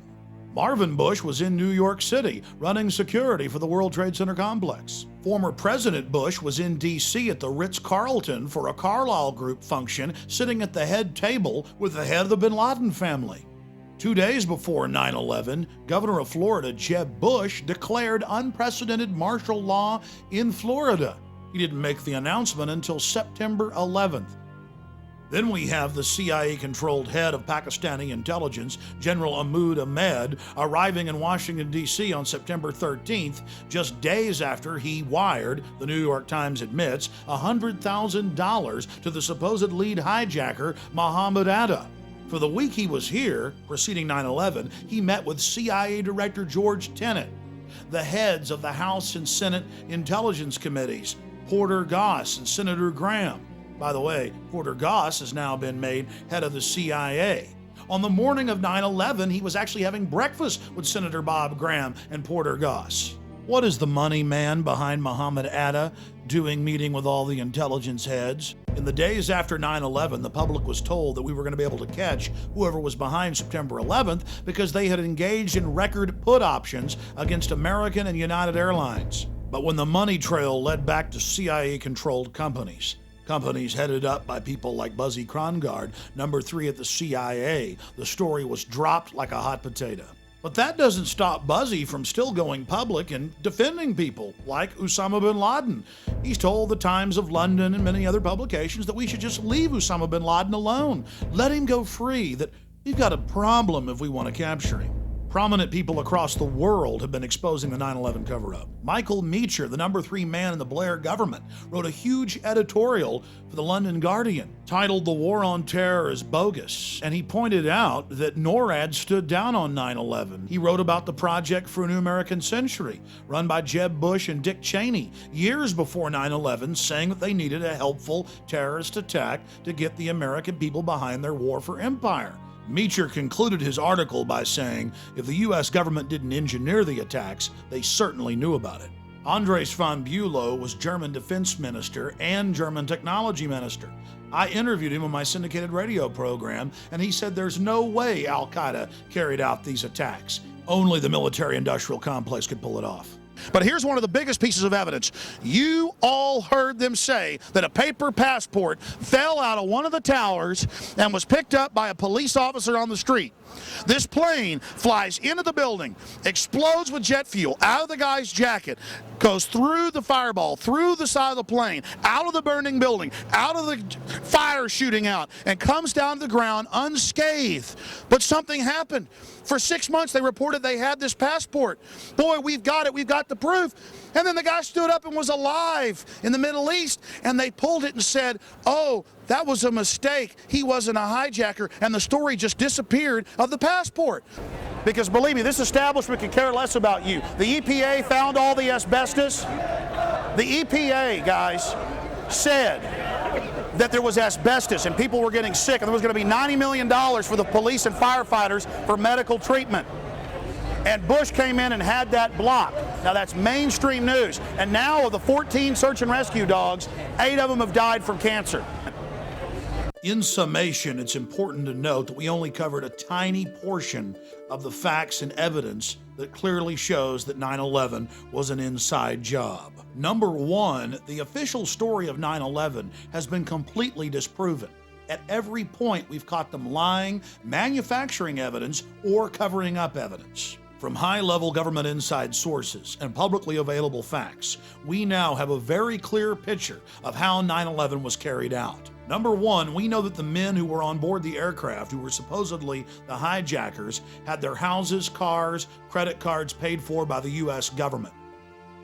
They were, in truth, agents taking part in drills and nothing more. Supposed computer malfunctions at American and United ensured that all 4 planes only had 20% occupancy on board, on a day when flights on the East Coast were an average of 80% full. Once the decoys, known as hijackers, were on board the planes, a gas was released, knocking out the occupants of the aircraft. Then a small criminal group, in control of remote control systems patented for over 20 years, took control of the aircraft and flew them into the World Trade Centers and Pentagon. The CIA-controlled drills that morning confused NORAD for over an hour until it was almost too late for them to shoot down the hijacked planes. I said almost too late.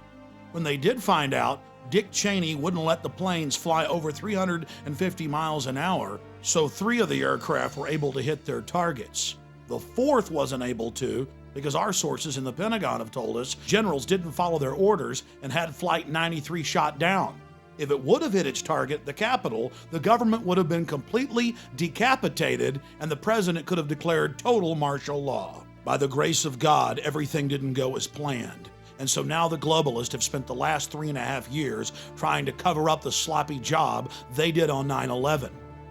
They're counting on the public not being able to face the horror of what really took place so they can carry out another, even more devastating attack and finish the job they started, enslaving America and using the country as an engine to take over the planet. The only thing that can stop them now is the American people having the courage to face the truth about 9/11 and to expose it. If we don't, they're going to continue to use problem, reaction, solution. And it's going to be sad to watch the American people after the next attack going to the very killers that carried it out, begging them to protect them. And it's sad to see the deaths of these 2,800 plus people being used to sell a police state in America. You know, Bush says the terrorists attacked us, whoever the terrorists are, because they hate our freedom.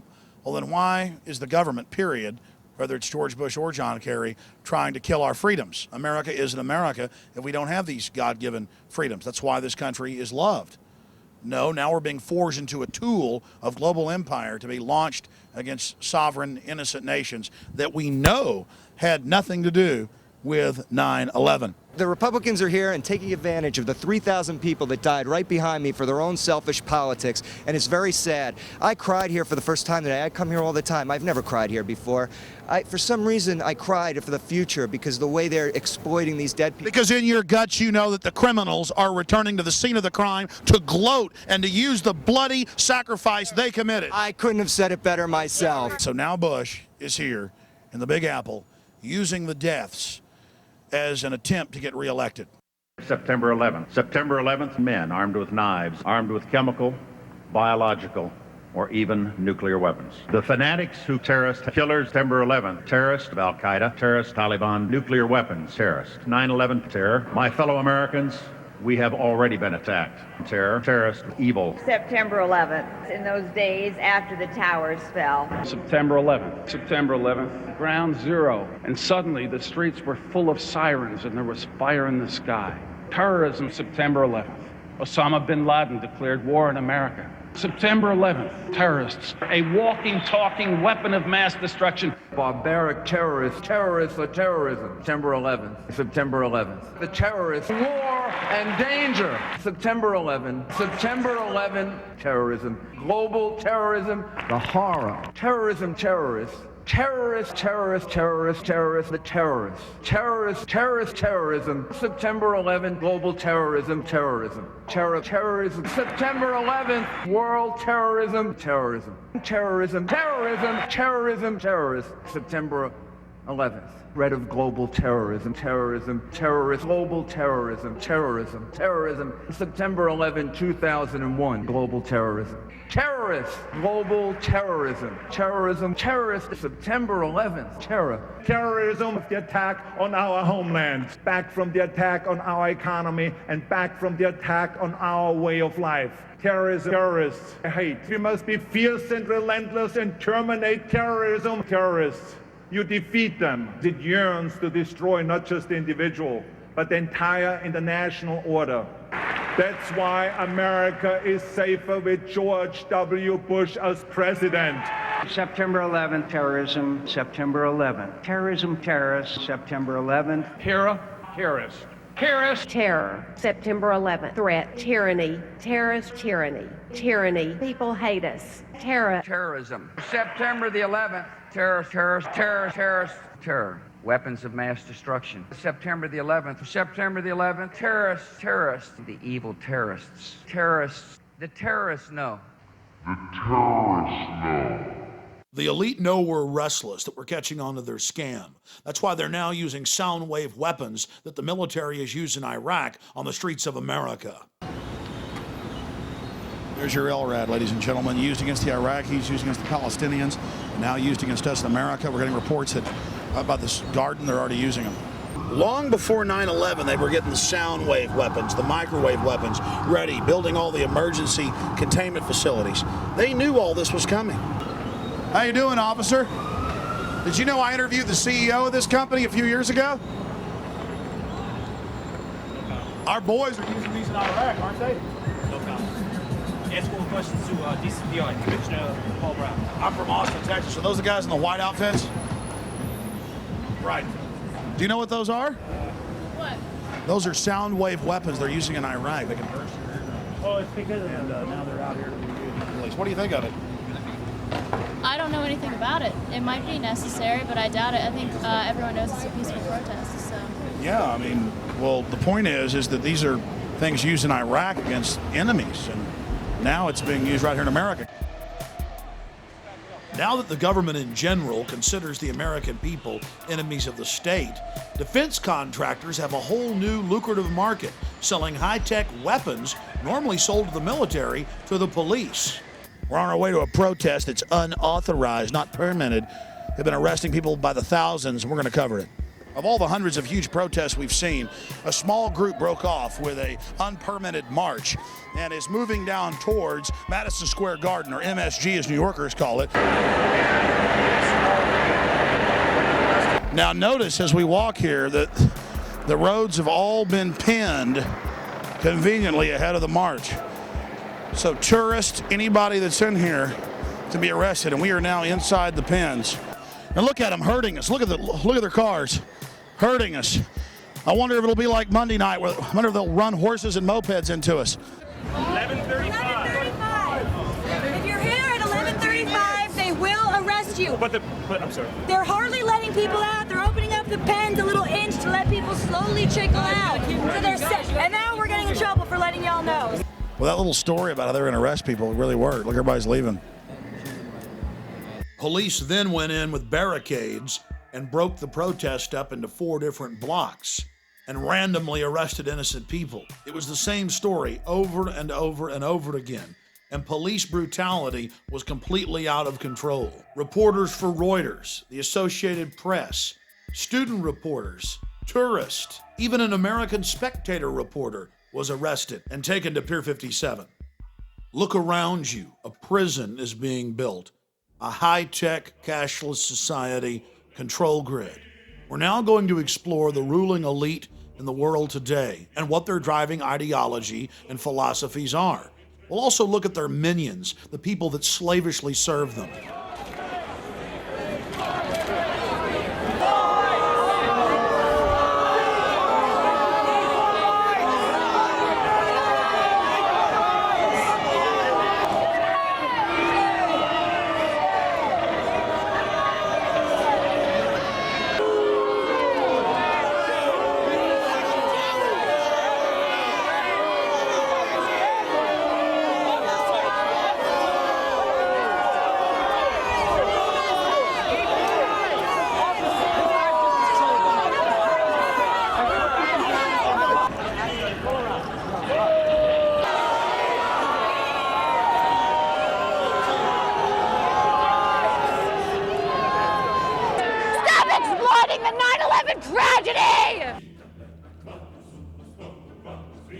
Well, here we are all the way from Austin, Texas, covering the Republican National Convention. What we're seeing here is Skull and Bones coronation #2.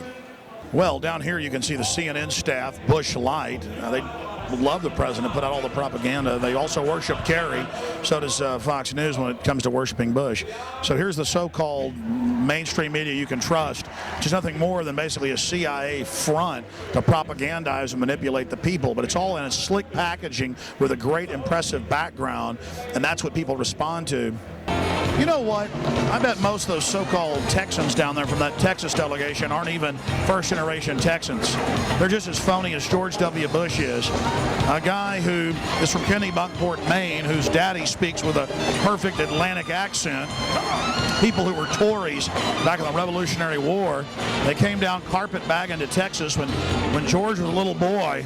And now so many Texans and phony Texans have been sucked in by this and just love the whole motif.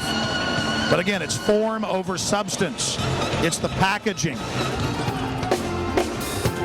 Yeah, I'm a slave. I'm happy about it. I'm proud of it. I've decided to just join the New World Order. I've decided to just go along with it and have a good time. The media has really been covering Skull and Bones lately, how Bush and Kerry are both members. Are you aware of that organization? I am not. Does it concern you that they both were in the same fraternity in college and just 2 years apart? No, it does not. Just one hell of a coincidence that 15 members each year out of 290 million people and the two presidential candidates are Skull and Bones. I would say that's a coincidence. I would say that's a coincidence. Yeah.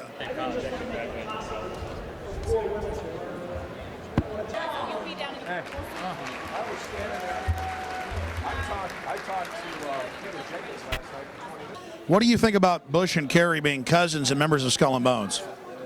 Excuse me? Did you know Bush and Kerry were cousins? Kissing cousins or what? They really are cousins. They really are. There's only 15 members of Skull and Bones each year out of 290 million Americans, and both of them are Skull and Bones. Certainly you're aware of that. Oh, well, why wouldn't you be? Talk to Bill O'Reilly. He'd have that answer. I know he would. Well, but I'm not talking to Bill O'Reilly. What do you think? Yeah. We need to talk about it. I mean, him and Kerry are cousins. They are members of Skull and Bones. The question is, would he be a Skull and Bones guy today?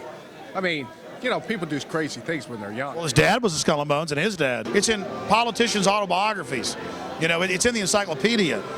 And it was called the Illuminati. I remember reading about the Illuminati in the 60s, late 60s, when Hal Lindsey came out with a book, Late Great Planet Earth, and everybody's going to get raptured and go to, you know, and so kids were walking around talking about that theory, and then the Illuminati book came out, or a number of them came out, and it was one world government, one world money system, one world religion. That's all coming now. Oh, it is. Conspiracy theories never work. I mean, look at... Well, every time I bring it up, somebody says, oh, you think it's a conspiracy. No, it's a real group. I want to know what you think. We got into not a debate, but a gal who is a real confirmed Republican. She married a real liberal guy. And the next thing you know, we have her over for dinner. And I hate Bush. And I said, whoa, where'd all that come from?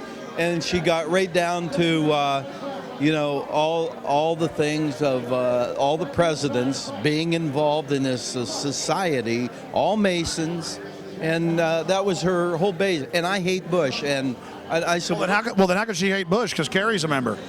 Well, yeah, that's a good question. A lot of people aren't going to know what Skull and I don't really know what it is. I know he was a member of it. It's some secret society, and it's so secret I can't talk about it. Yeah. By the way, you better watch yourself. You know what I'm saying? Because if there's anything to it, you're a marked man. You guys have a good night. Well, I'll tell you what, you're in the right place to be safe. You were both in Skull and Bones, the secret society. It's so secret we can't talk about it. What does that mean for America? The conspiracy theorists are going to go wild. I'm sure they are. I don't know. I haven't seen the web. Number 322? First of all, he's not the nominee, and look, I look forward. Are you prepared to lose? No, I'm not going to lose. You both were members of Skull and Bones, a secret society at Yale. What does that tell us? Not much, because it's a secret. Is there a secret handshake? Is there a secret code? I wish there were something secret I could manifest. 322, secret number? There are all kinds of secrets, Tim, but one thing is not a secret. I disagree with this president's direction. Most people don't know the Order of Skull and Bones at Yale is simply one chapter in a larger global organization known by many as the Illuminati. Its symbol is a skull and crossbones and the number 322. Skull and Bones is the name used by the uninitiated or non-members. The true name of the organization is the Order of Death or the Order of the Death's Head. George Bush and John Kerry have both been initiated in the same way. They swore an oath to the tomb, to the order of death above all others, and to wage eternal war against all of humanity. In April of 2001, ABC News was able to get a few minutes of video of a small portion of the ritual that's conducted outside in a courtyard. What they witnessed was macabre, chants of death equals death and devil equals death, accompanied by mock human sacrifices. President Taft was a prominent member of Skull and Bones, and in 1900, he became the first president to visit Bohemian Grove in Northern California, a satellite of Skull and Bones. For 3 generations, the Bushes have been members of Skull and Bones, and for 3 generations, they've traveled to Northern California and the Bohemian Grove. There are many prominent foreigners, like German Chancellor Helmut Schmidt. Ronald Reagan, Richard Nixon are pictured here in 1957 at the Bohemian Grove. Both men wrote about the organization in their public memoirs. Schwarzenegger is a reported visitor to the Bohemian Grove, as well as former President Jimmy Carter.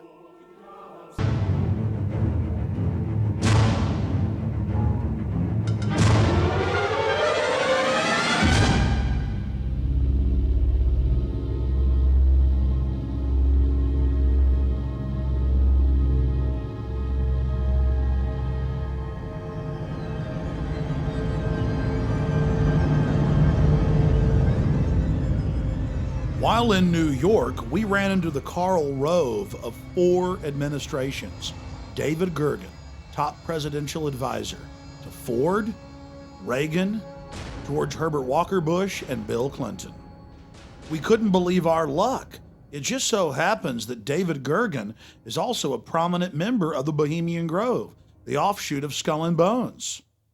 This insider of insiders, a staple of the White House for 22 years, got very upset when we brought up Bohemian Grove to him. He didn't deny its existence. He didn't deny that he was a member. He didn't deny the rituals. He just became angry and didn't act very gentlemanly. The real wild card here are the demonstrators. We just don't know where this is going to go. While they were peaceful today, there's a lot more anger among those demonstrators than is evident. You talk to them today, they're pretty angry people.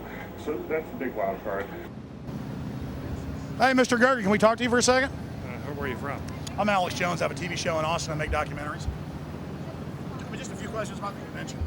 Yeah, well, is there a camera or are you? Yeah, right there, just about. Yeah, but I just want to get your permission first. Here. Okay, just it's local. I've got. No, I understand. Just about a minute or two. Okay, great. We're talking to David Gergen, and he has advised several presidents and, of course, has written quite a few books and is I would call you a political pundit or researcher. Commentariat, over the hill, whatever. Okay. How long you been in New York? About 4 hours. What do you think of this circus? Well, I haven't seen all the protests yet, but I've never seen as much security for a convention as we have here. And it's, the city's almost closed down. I think it's remarkable. I think it's an unfortunate turn for politics that we have to have this many police around.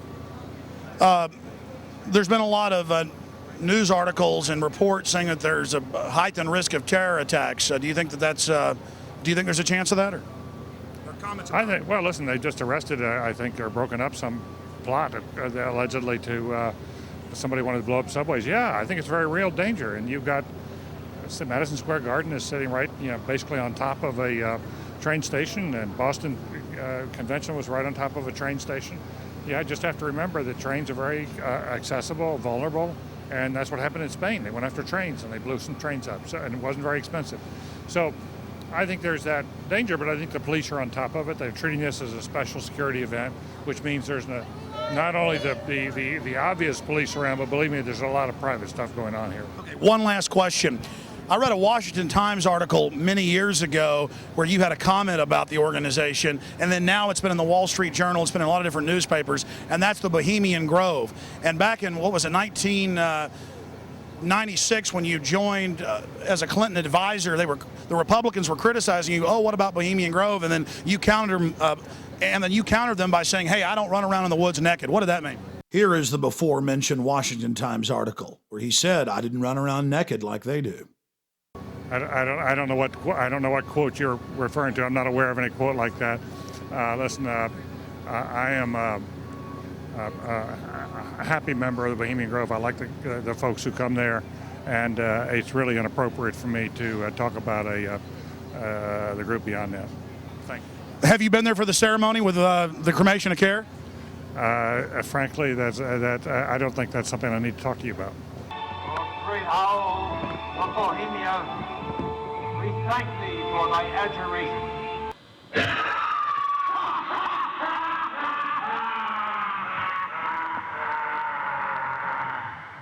Have you been there for the ceremony with the cremation of care?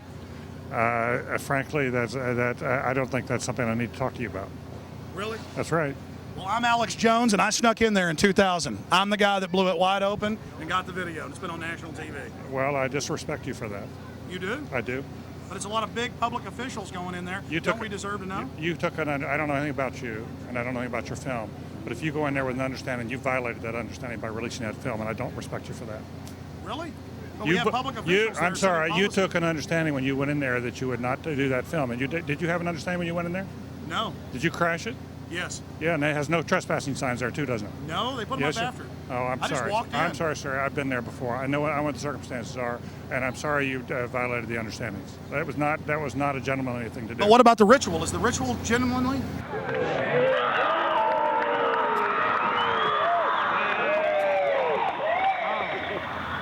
Sir, everything I don't owe you this comment. I know. I appreciate it. This is what's called ambush journalism, and I disrespect you for that as well. So thank you ever and goodbye. Been in the ritual? That's none of your damn business. Oh, that's right. Listen. You go around and make understandings with people and violate them. You ambush people on the streets, and that's inappropriate form of journalism. If you wish to practice that, that's fine, but don't ask others to respect you for it. If you want to, you can do. You're a free American, like anything you want. If you want to be uncivil and rude and ungentlemanly, that's up to you. But don't expect the rest of us to say, "Oh, well, you're there, Mr. Gergen." I'm sorry, nobody sets policy in there. We try to be gentlemen, and obviously, you don't belong there. Weaving spiders come out here. Yeah, that is a three-pointer. Woo! Boy, I hit the hot button. Mr. Gergen, have a wonderful life. Say hi to Moloch for me, Canaanite deity, and I'll see you at Eyes Wide Shut, baby. Bye-bye. Get his face, get his face, get his face. Get his face, get in there and get his face.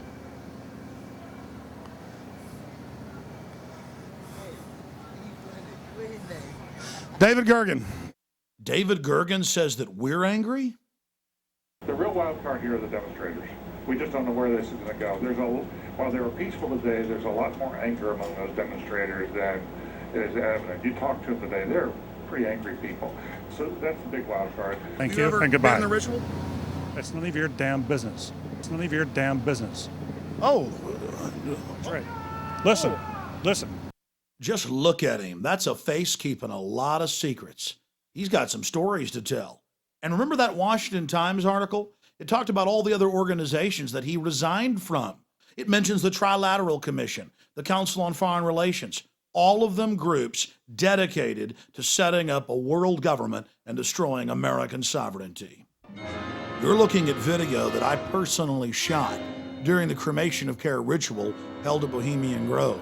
My documentary film, Dark Secrets Inside Bohemian Grove, details how world leaders from across the planet meet every July and actually engage in mock human sacrifices to the Canaanite deity Moloch.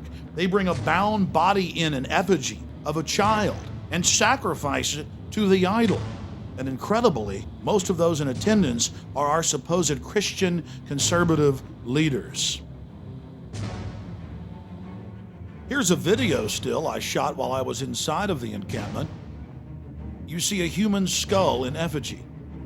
And let's look at that deity they worship, Moloch, a Semitic deity mentioned in the Bible whose worship was marked by the human sacrifice of children. Since we blew their cover in 2000, the Grove's gone public to a certain extent.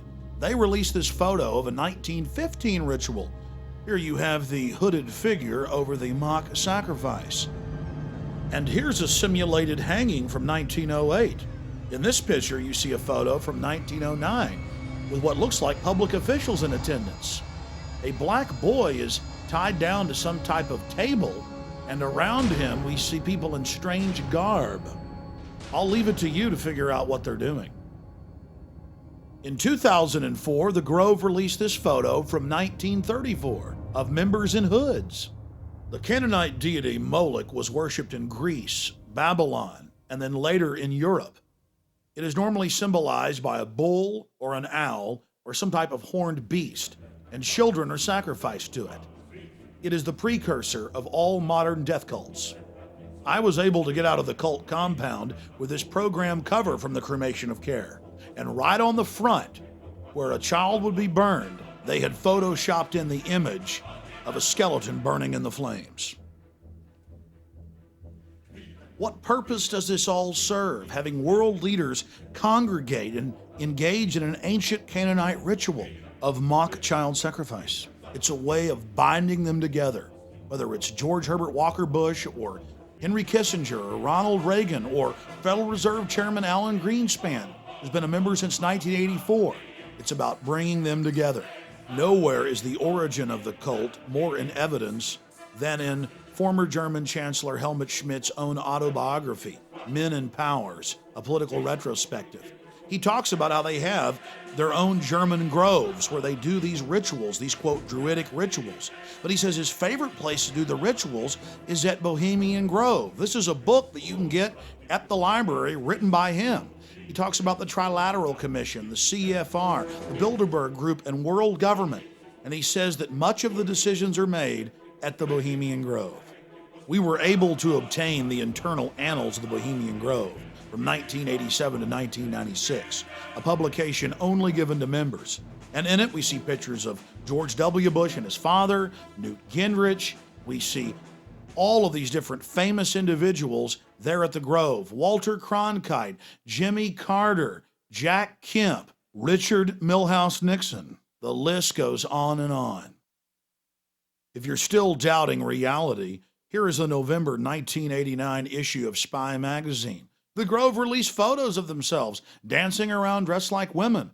And in the article, they admit that they do mock human sacrifices. The article went on to show artist renditions of the Moloch idol, as well as discussing how they bus in male prostitutes and how AIDS was a big problem. Then a New York Post article in July of 2004 reported how a top gay porn star serviced the moguls at the Bohemian Grove.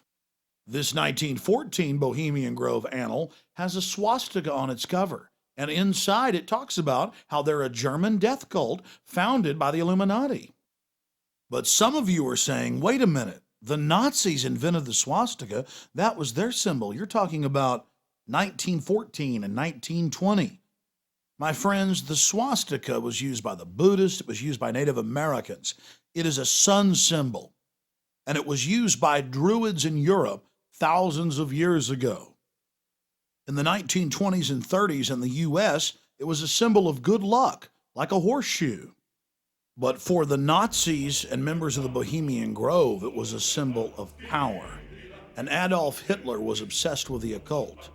The roots of Nazi Germany grew out of groups like the Thule and Thule Society, organizations obsessed with black magic, which themselves sprung from older organizations like the Illuminati. All of these groups corresponded and called themselves Orders of the Death's Head. Adolf Hitler was a member of the Thule Society. Here you see one of their publication covers from 1919. He took their symbol as the signet of his party. It has been reported that after Madame Blavatsky died, Aleister Crowley became the head of the German Illuminati, also known as the OTO. Aleister Crowley was called the most evil man alive because of the bloodthirsty rituals he engaged in.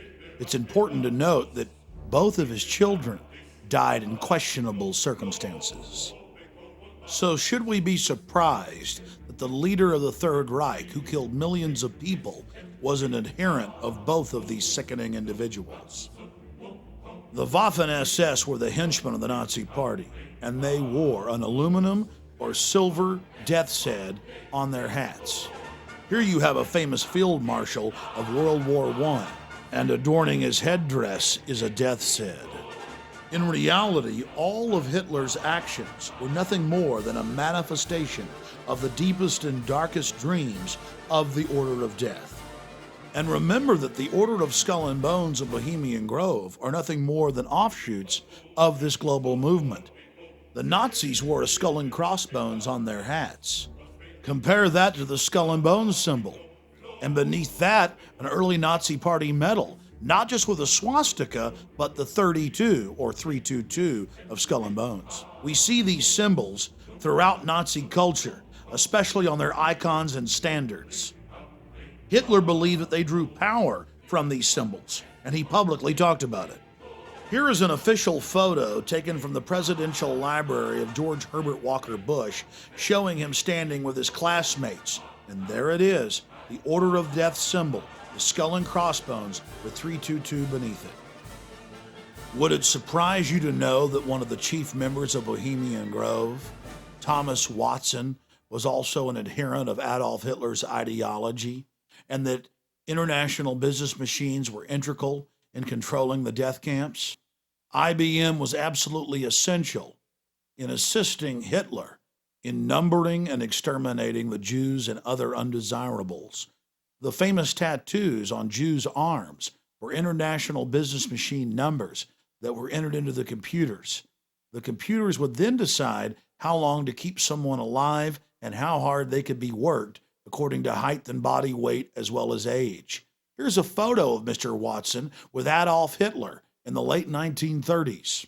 It's not a coincidence that today IBM is the backbone of national ID card technology in the United States and across the world. Ford and General Motors were also involved in the Nazi war machine right through the war, and not one of these robber baron industrialists was ever prosecuted. Here is the international business machine that calculated the deaths of millions. The modern Olympic symbols have nothing to do with Greece. They were drawn and designed by Adolf Hitler, and we still use them today. The Order of the Death's Head symbols are all around us, but the general public is too blind to see it. Now we will explore how the American branch of the Illuminati aided and abetted Adolf Hitler, and how the Bushes were the first family when it came to treason. I've been an investigative reporter and a journalist for 35 years. I've worked in every major media market in the United States, and I've written for more than 100 newspapers and magazines nationally and internationally.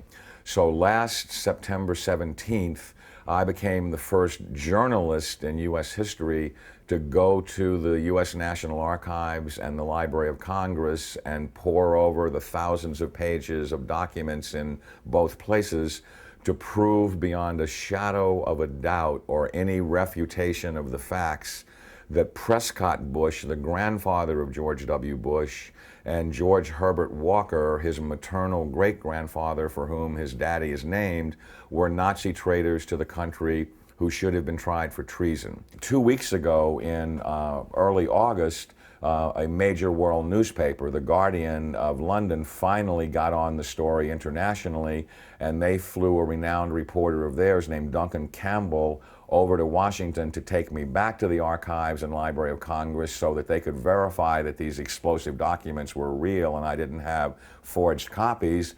Prescott Bush was the grandfather of George W. Bush and the father of George Herbert Walker Bush, and George Herbert Walker Bush is named for his father-in-law, George Herbert Walker. Prescott Bush graduated from Yale in 1917 and was in Skull and Bones with E. Roland Harriman, who was the younger brother of W. Averill Harriman. The Bush family really had nothing going. They were essentially social climbers and opportunistic people. At the time that Prescott Bush met Dorothy Walker, he was a tire salesman. And George Herbert Walker, as all fathers do when their daughter's going to marry someone, said in his heart, you know, it's not an appropriate thing socially that my daughter marry a tire salesman. So he brought Prescott Bush first into Brown Brothers Harriman and then Union Banking Corporation. In actuality, it was anything but a bank. It was essentially a Nazi money laundering operation that had a lot of tentacles into a lot of different other businesses. They owned a shipping line called Hamburg American Line, for example, which was the first Nazi front business seized, although the line was no longer operational in 1942. In the early 1930s, it transported Nazi spies into the U.S., and then their promotional ads offered cash rewards to any American citizens who would go back on Hamburg American Lines and proselytize for Hitler. 8 months after the U.S. had entered the war, the New York Herald Tribune ran a front-page article, Hitler's Angel has $3 million in U.S. bank. And it caused a major scandal and just rocked the world of politics. Brown Brothers Harriman, which George Herbert Walker and Prescott Bush were affiliated with and partners in, worked with I.G. Farben, which operated Auschwitz. Prescott Bush, he did a number of things that were not only anti-American, but were pro-Hitler, and he did all that he could to proselytize for Hitler and the rise of his Third Reich, because the largest client, Fritz Thyssen, of his patron, W. Averill Harriman, dictated what kind of behavior he would practice to enhance his own career. So he was put on the board of directors of Union Banking Corporation, and he was also a shareholder in Union Banking Corporation along with E. Roland Harriman. But what's interesting about what the documents show is that they clearly state that all of the shareholders were phantom shareholders for Fritz Thyssen and did his bidding directly. So the point I'm making is it's not as if they bought these shares of stock as a passive investment to hopefully profit from the war.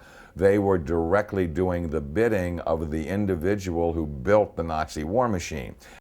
Some very shocking documents that I saw at the Library of Congress 2 weeks ago on August 10th, on August 9th, excuse me, had to do with the hearings of the McCormick-Dickstein Committee of November 1934, show that Prescott Bush and the DuPont family, the Remington family, and J.P. Morgan tried to overthrow the U.S. government, assassinate FDR, and put a Hitler-style fascist state in place.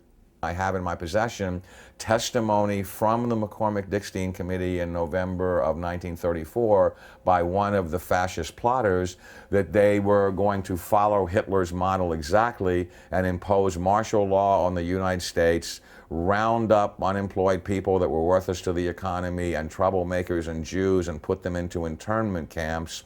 And their plan was, if necessary, to exterminate the people that could not be part of the effort.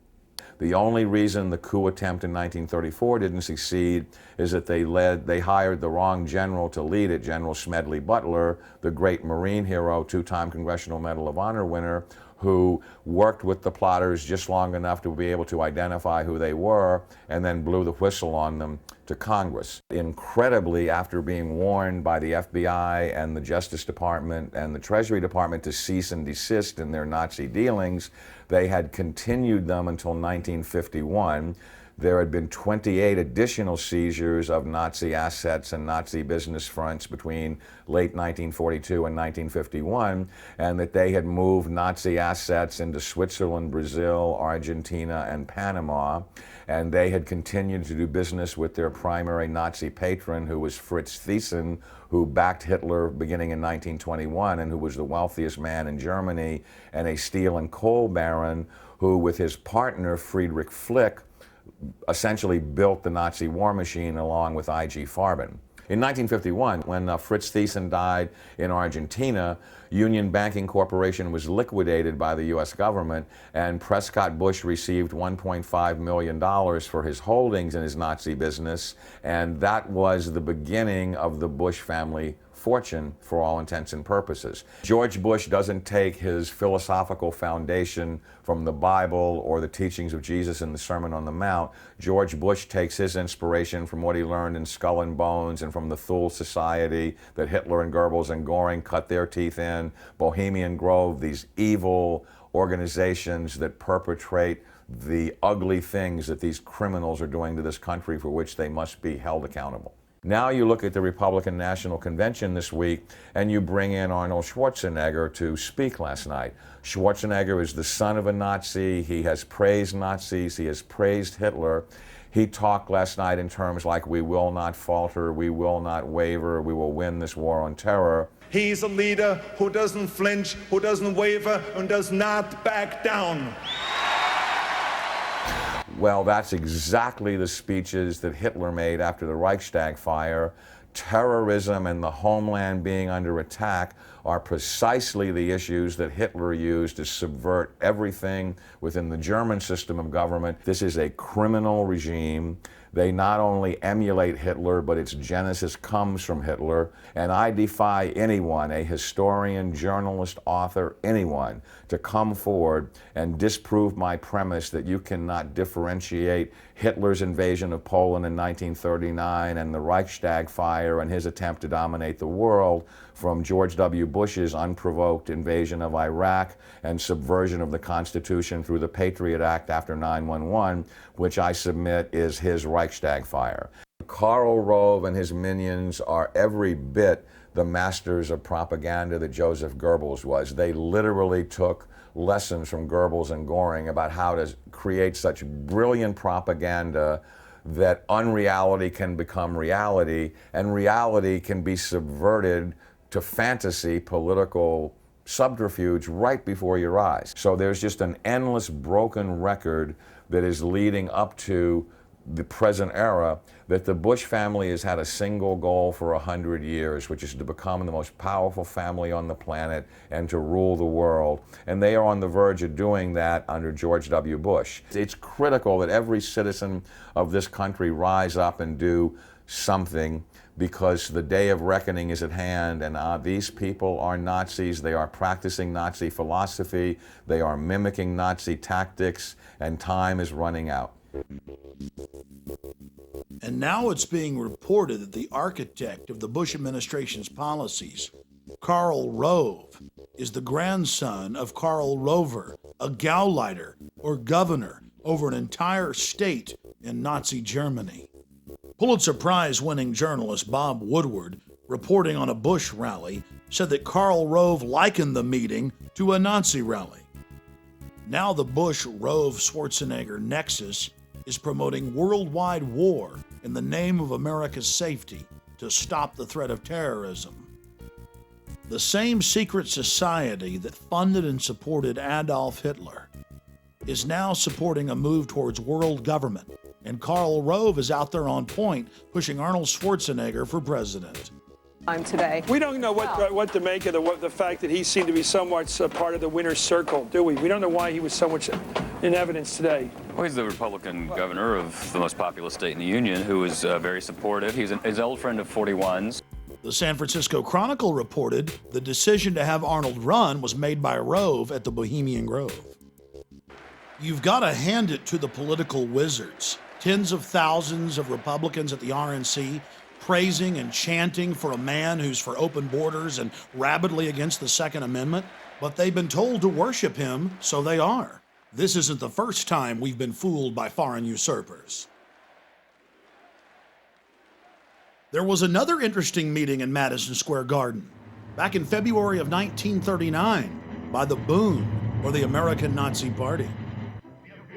At the very same venue where Bush and Schwarzenegger gave their speeches in 2004, the American Nazi Party promoted the vision of Adolf Hitler.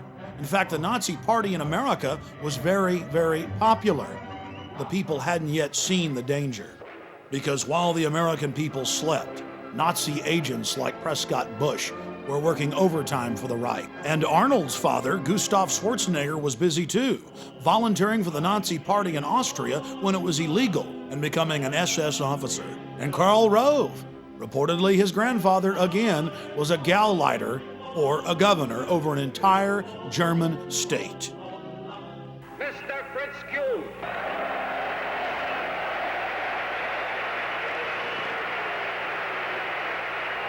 You all have heard of me through the Jewish-controlled press as a creature with horns, a cloven hoof, and a long tail. If you ask what we are actively fighting for under our charter, I will here repeat the declaration I made public some time ago. First, a social, just, white, Gentile, ruled United States. Second, all the American Nazis talked about was how much they loved America, how pro-USA they were. And a lot of the public bought it. And the fathers and grandfathers of the men who run our country today were in full support of the Bund. It's now the 21st century, and things have gotten a lot slicker. The question is, will the public buy it? California Governor Arnold Schwarzenegger.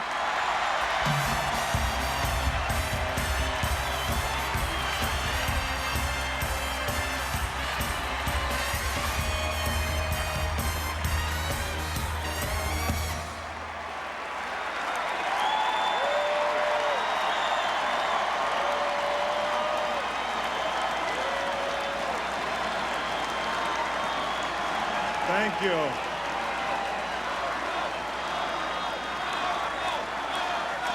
Did I wake up in the middle of a Twilight Zone or Outer Limits episode?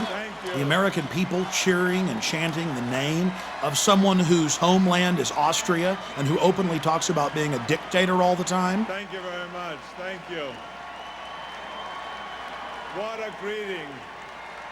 Arnold wants to be our leader, our Fuhrer. And as American citizens, we have a right to expose him. And that's what we're about to do. From CBS's 60 Minutes to NBC's Meet the Press, Arnold has been all over the airwaves, pushing for amending the Constitution so he can run for president. High-level members of his gubernatorial campaign have now started a national movement to repeal Article 2, Clause 5 of the U.S. Constitution that blocks foreign-born from the presidency. In November of 2004, former President George Herbert Walker Bush gave Schwarzenegger the George Bush Award at his presidential library in College Station, Texas. And he told the crowd, "Don't bet against Arnold Schwarzenegger. There's a good chance he's going to end up being our president." Arnold Schwarzenegger positioned himself into the Kennedy family by marrying Maria Shriver. And now she's out shilling for him, but saying, "It's for other foreigners, not for my husband. Change it for everybody. It's fair. Just trust me." For well over a year, every day they're in the newspapers or on television, pushing to change the Constitution. And now Schwarzenegger, in an authorized biography, has told the Kennedy biographer that yes, there is a secret plan to put him into the White House.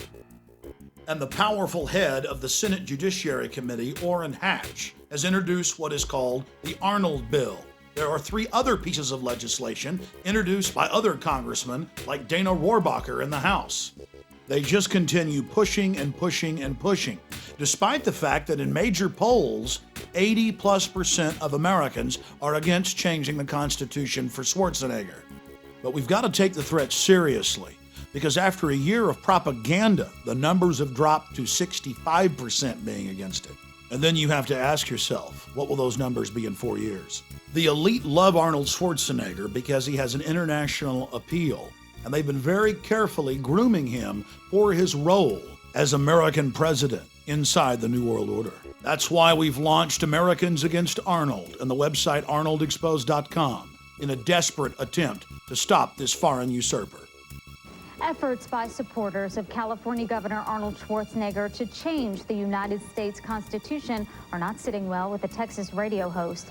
Alex Jones claims he raised $5,000 in just 2 hours to combat the campaign for a constitutional amendment to make non-native citizens eligible to serve as president. Jones says he will run TV ads in Austin, Texas and Sacramento, California, opposing the amendment drive. Now let's look at the men who hold the strings connected to the marionette. Here are 2 different San Francisco Chronicle articles revealing that it was Karl Rove at Bohemian Grove that set the strategy for Arnold's successful gubernatorial win. An article in the Scotsman newspaper in September of 2002 openly showed Arnold Schwarzenegger with Warren Buffett and Lord Rothschild and said they were there meeting at the Rothschild Castle to discuss business strategies. In the article, they talked about how he was lining up his run for U.S. president a year before he ran for governor. In the middle of the Enron-engineered California energy crisis, Arnold met secretly with Michael Milken, the junk bond dealer, and Kenneth Lay at a Beverly Hills hotel. The federal government has now released documents from the event, and guess what they were doing at the meeting? Discussing how to cover up Enron's culpability. Arnold ran for governor promising that he wouldn't take special interest money. Guess what? He's broken all previous records for taking corporate money. Like other famous Austrians we can think of, Arnold is obsessed with being king of the world. He's told friends, family, newspapers, magazines, over and over again that he wants to be ruler of the world, that he dreams of being a dictator, that he wants to be worshipped at a Nuremberg-style rally like Hitler. Rolling Stone reported on it in the 70s. The London Guardian and CNN in 2003 both reported how he told friends and family of a recurring dream where he walks the earth as our ruler, and of a 50-year plan he had as a young man to become world ruler. In 1990, he told U.S. News and World Report, "My relationship to power and authority is that I'm all for it. People need somebody to watch over them. 95% of the people in the world need to be told what to do and how to behave." Following in the footsteps of dictators before him, Arnold loves to be seen with giant images of himself behind him. The cult of personality concept in politicians is totally alien to America's history, but it's second nature to people like Kim Jong-il, dictator of North Korea, and ousted dictator Saddam Hussein of Iraq. It was pioneered by Alexander the Great and used to great effect by the Roman emperors. Hitler and Stalin just loved it because it made the people feel insignificant. In the dystopic novel 1984, huge portraits of Big Brother stare down on the slaves. But after all, Arnold's just going with the times. Now across the United States, we've seen these giant billboards with George Bush's picture on it, paid for by his supporters, that say, "George Bush, our leader." President Bush has done something that no American president has ever done. He likes to prance around in military uniforms, reminding us of where his power comes from. We should all be concerned that our president is dressing like Saddam Hussein, Fidel Castro, Mao Zedong, and Adolf Hitler. And Bush loves to be seen in uniform with lots of troops behind him. But so does Arnold. Here is Schwarzenegger giving the fascist salute in one of his bodybuilding poses.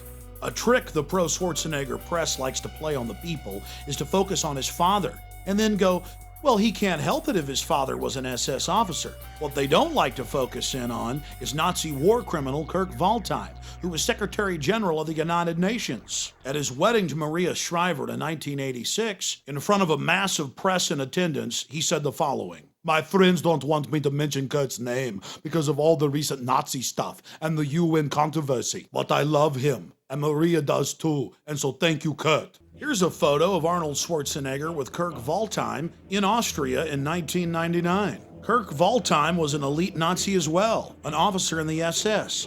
He hunted down American soldiers in Serbia and killed them.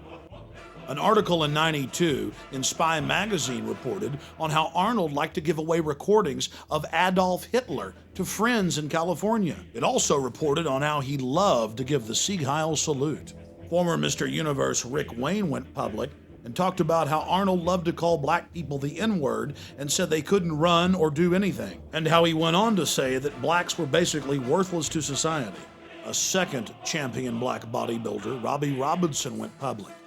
And in his testimony, he talked about a public event in front of thousands of people where Arnold in 1978 began screaming, "Down with the N-words, down with the blacks, subhuman, you people can't run the country." It goes on, but the mainstream media ignores it. Arnold's barbaric treatment of women is legendary, and he's publicly apologized for it. The reason this is so important is it shows a total lack of control. He's a wild man. More important is his love of domination. He loves to degrade underlings.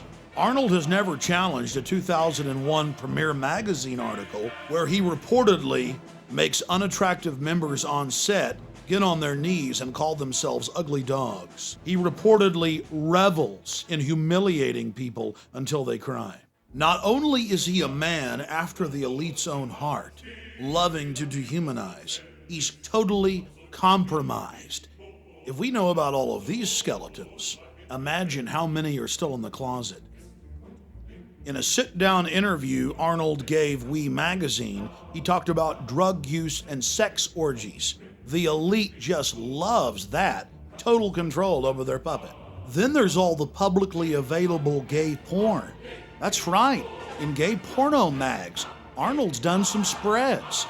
But on top of it, there's the private collections of people like Robert Mapplethorpe, who was a pioneer in hardcore homosexual pornography.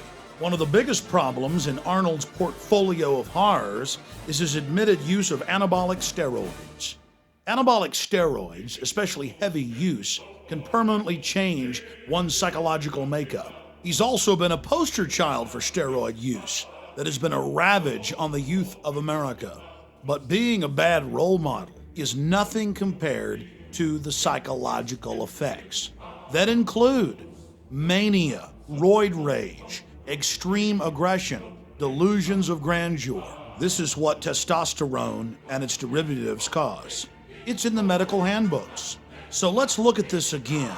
An individual who says he wants to be a dictator, who reportedly hands out recordings of Adolf Hitler's speeches, who openly promotes admitted Nazis like Kurt Waldheim after they're exposed as Nazis and doesn't apologize about it, now wants to be our president. And he's taken a drug that can permanently alter the chemistry of the brain, making you domineering and aggressive and delusional.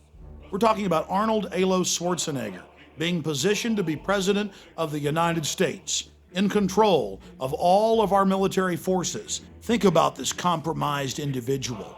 In control of our B-2 bombers, our nuclear submarines, our nuclear missiles, our Air Force, our Army, our Navy, everything. You put that together with the police in black uniforms, the ski mask, the Patriot Act. It's a nightmare. And we have the very same elite that tried to bring Hitler to power now pushing Schwarzenegger. It's up to you, America. You better research these facts for yourself and take action to defend our republic from enemies foreign and domestic. In the battle for our liberties and freedoms and our children's future, it's going to be reality, not illusion, that's going to save this country. If we believe the propaganda and the slick packaging, we are going to go into the Fourth Reich of the New World Order. Schwarzenegger and his controllers are counting on you to not take action, to not inform yourself and others, to not stand up against this insane action that they're taking against us, trying to put some foreigner from Austria who says he wants to be a dictator and in control of this country. and in spite of the attack on our homeland. On our homeland, on our homeland, on our homeland. Schwarzenegger has the nerve to call America his homeland. By definition, your homeland is the country where you were born. And that country for you, Arnold, is Austria, of the Black Eagle and Lederhosen, where your father was an SS officer, where your mother, when he died, married another top SS officer. That's your homeland. Your homeland is the birthplace of Adolf Hitler, and America will never be your homeland. Your claim of America as your homeland is as false as everything else you do. Then Arnold went into a very revealing diatribe where he talked about the police state in Austria, a police state his father helped set up. The problem is America's turning into that very police state. It's a mirror image. When I was a boy, the Soviets occupied part of Austria. I saw their tanks in the streets. I saw communism with my own eyes. I remember the fear we had when we had to cross into the Soviet sector. Growing up, we were told, don't look the soldiers in the eye, just look straight ahead. It was common belief that the Soviet soldiers could take a man out of his own car and ship him back to the Soviet Union as slave labor. Now, my family didn't have a car, but one day we were in my uncle's car. It was near dark as we came to the Soviet checkpoint. I was a little boy. I was not an action hero back then. But I remember how scared I was that the soldiers would pull my father or my uncle out of the car and I would never see them again. My family and so many others lived in fear of the Soviet boot. Well, Arnold, now America imprisons more people than any other country on the face of the earth. And American children grow up in the high-tech police state that your masters have built. After winning the rigged election against his cousin John Kerry, Bush said that he had political capital. He went on to explain that that meant he could do whatever he wanted to. Look at the number of uniformed personnel, all of them armed. It's estimated there are 60,000 armed and uniformed members of law enforcement here. Roughly one police officer or soldier tasked to this duty per every 4 or 5 spectators, the highest ratio in history. You've driven around this city, Chris, the last couple of days. Brian and I were talking about it. It was close to an armed camp. Ladies and gentlemen, the President of the United States, George W. Bush, and First Lady Laura Bush. Wave to them. Let them know that you love America. Administer the presidential oath of office. Justice Rehnquist. Lord Bush went on to give an oath that he would protect and defend the Constitution, when all he's been doing is trying to dismantle it. His new Attorney General, Alberto Gonzales, has said publicly that President Bush is above the law, above the Constitution, a dictator. Will you raise your right hand, Mr. President, and repeat after me? I, George Walker Bush. I, George Walker Bush. Do solemnly swear. Do solemnly swear. That I will faithfully execute. That I will faithfully execute. The office of President of the United States. The office of President of the United States.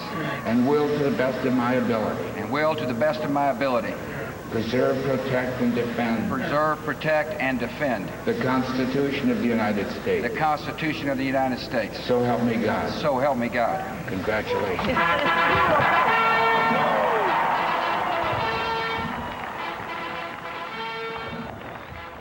So let's look at what Bush has actually done to the Constitution and Bill of Rights since getting into office. He passed Patriot Act 1 that dismantles at least 7 of the first 10 amendments. And under Section 802, all Americans are defined as terrorists. Under Section 802, the new definition of terrorism is redefined as acts that are dangerous to human life that violate any federal or state law.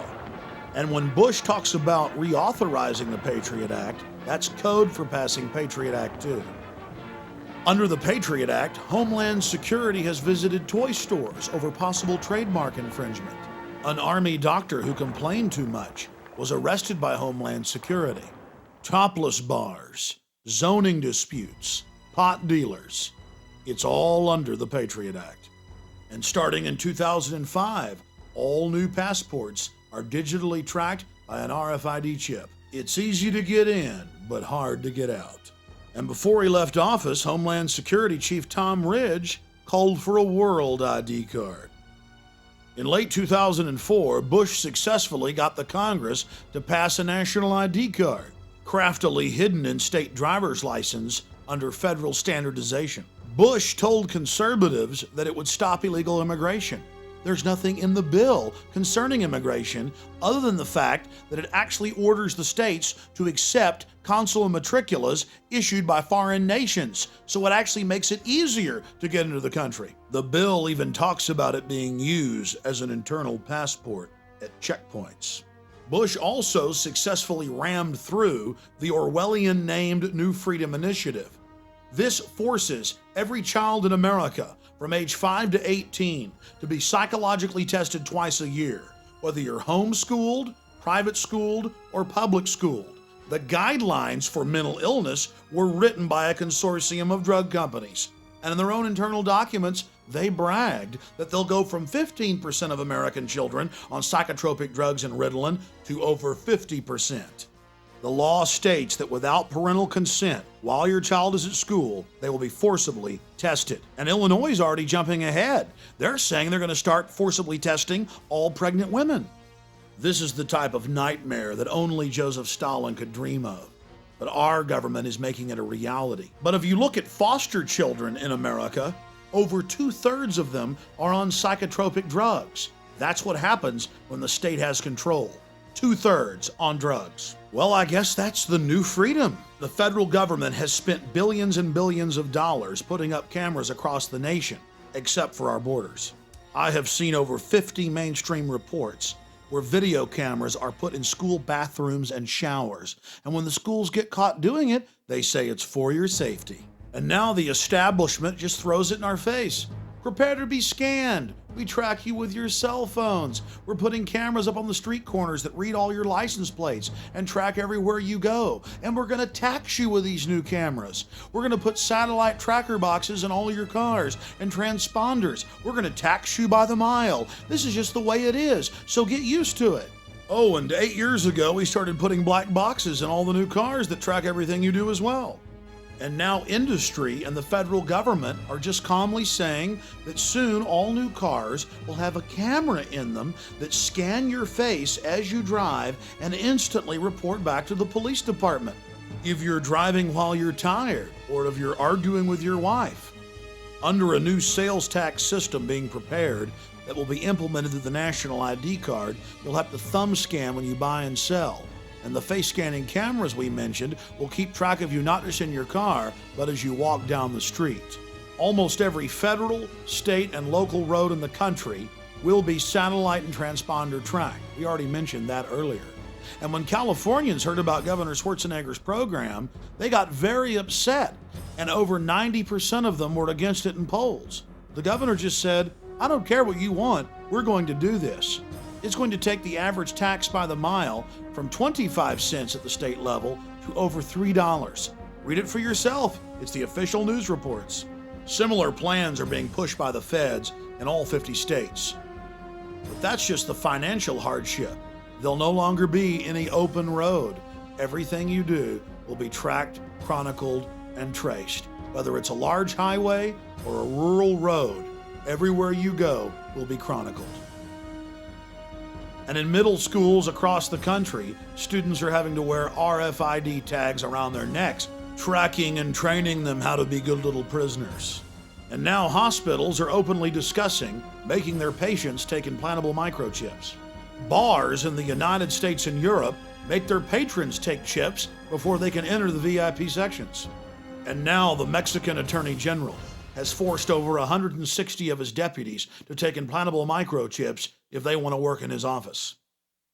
I, Richard Cheney, do solemnly swear. I, Richard Cheney, do solemnly swear. That I will defend and support the Constitution of the United States. That I will support and defend the Constitution of the United States. Against all enemies, foreign and domestic. Against all enemies, foreign and domestic. It's no wonder that Speaker of the House Dennis Hastert stumbled over the oath as he read it. He's not stupid. He knows that a textbook dictatorship is being set up in America, complete with shadow government that can take control of Congress. Oh yes, now Congress has given its authority up to an unbridled executive branch. There have been other cryptic statements.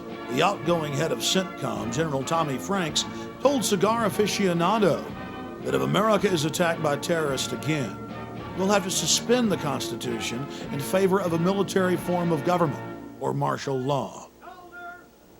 It's abhorrent to American values to have the military involved in any way in civilian life, especially in law enforcement. It's been a staple of Communist China and Nazi Germany, Soviet Russia, and Cuba today, but not America. Why are we following every telltale sign of a police state? We're dealing with a group of predators, an elite that sees us as cattle, as their slaves. They want to train us to be predators like they are, to join them in their quest for world empire, to be their cannon fodder. Just look at the torture they've been promoting on television and in movies, and then we watch as it manifests itself in the real world, in Iraq and Guantanamo Bay. What we're witnessing is the construction of a worldwide dictatorship. But to get it done, they have to be able to manipulate us into going along with it. They're confident that you won't wake up till it's too late. The good news is people are waking up in record numbers. The question is, now that you know the secret, now that you understand the inner workings of the New World Order, will you take action to wake others up and stand up against this Fourth Reich of the elite? The globalists have America and Europe in their grasp today, but tomorrow they want the world.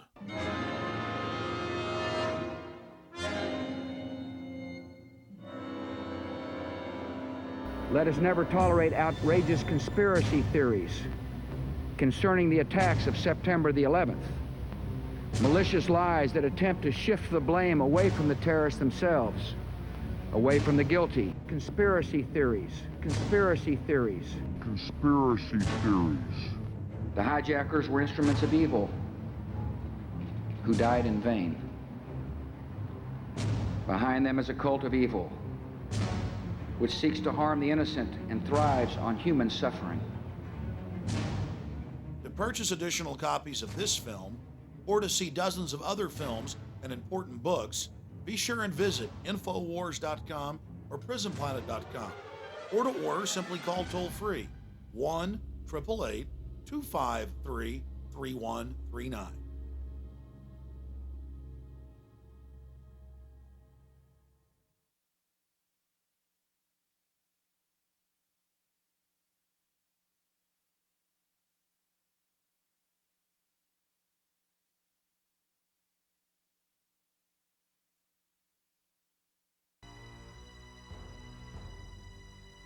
The globalists have been systematically engaging in a massive brainwashing campaign, telling the public that torture is a good idea. And now we've seen the aftermath of torture. The Joseph Mengele-style abuses include killing detainees and harvesting their organs. But they don't just torture people to death. They do things so horrible we can't even mention them here. And there's no mystery when it comes to finding out who ordered all of this ultra-brutal torture at Camp X-Ray at Guantanamo Bay and Gitmo and 32 other camps in Iraq. Alberto Gonzales and Chertoff and the rest of Bush's crew openly wrote memos detailing how torturing people unto death is an okay thing to do. It's part of the public record. The White House and Pentagon ordered the torture, but when they got caught, they just burned a few of their underlings. The Pentagon's own reports admit that 90% of those that were picked up at checkpoints in Iraq were totally innocent, but that didn't stop them from being tortured. In fact, the Army's own report admits that military dogs were used to bite and frighten detainees, that women were brutally raped, that detainees were beaten to death and sodomized with large objects dripping with battery acid. people's children were also raped in front of them to attain answers. This is the same type of mentality we see from serial killers, and it's riddled with all sorts of perverted sexual abuse. Is this what the land of the free and the home of the brave has become? After 13 years of sanctions, over 1.5 million Iraqis died, 700,000 of them children. And now thousands of private contractors have taken over the torture where the Pentagon left off, following in the footsteps of other famous control freak serial killers and torturers. The only reason the elite is selling us on torture is because they want to condition us to where we will accept its use against us. And it's been going on for decades in America, in the prisons, and against pro-life demonstrators, environmental activists, and anyone else that doesn't totally submit to their tyranny. The footage you're seeing is from the late 1980s and early 1990s, where the police openly pulled out nunchucks, started wrapping it around the arms of peaceful pro-life demonstrators and brutally breaking them, simply because they refused to get off the side of the sidewalk. The police thought it was their right to break people's arms because they didn't follow their orders.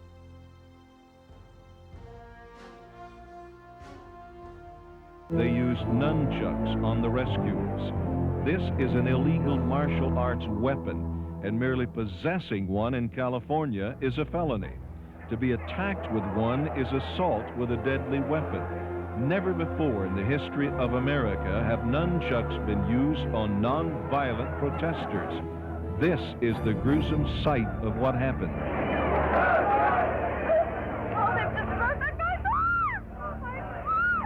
The police, in unprovoked cruelty, wrapped the nunchucks around Michael Hausman's arm and broke it. When lawyers went to federal Judge Tashima to request he order the police to cease using them, he denied the request, saying in so many words that pro-lifers could not prove they were in any danger. I can't tell you what it's like to be lying on the ground with police officers on top of you, using all sorts of torture holds to make you walk. You can't walk even if you wanted to walk, and their sole intent is to torture you, and then listening to the screams of the people.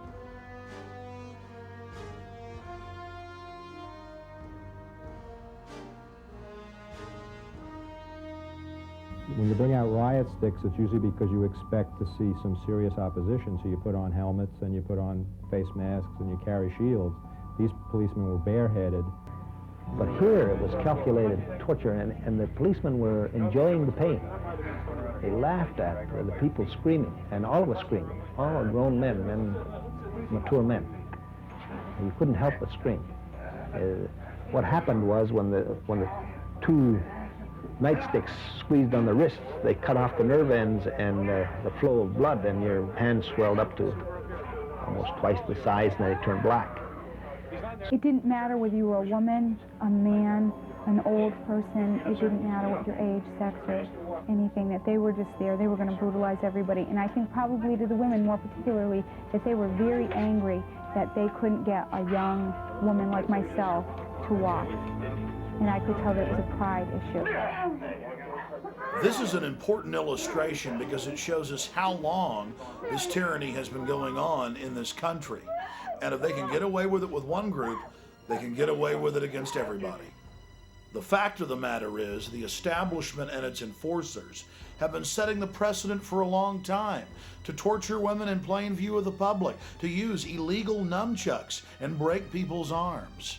And now in Iraq, they have these big live TV shows with all the people confessing after they've been openly tortured. And in 2005, people they take into hospitals who refuse drug tests are restrained and then tasered repeatedly until they go ahead and urinate in a cup. And there are hundreds and hundreds of examples we don't even have time to cover here.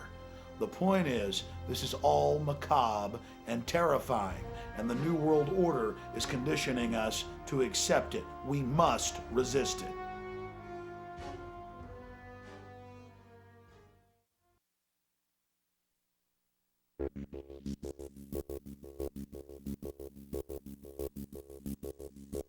The United Nations was founded right here in the United States in 1945 at the end of World War II. It was set up at the Presidio in San Francisco by our military-industrial complex.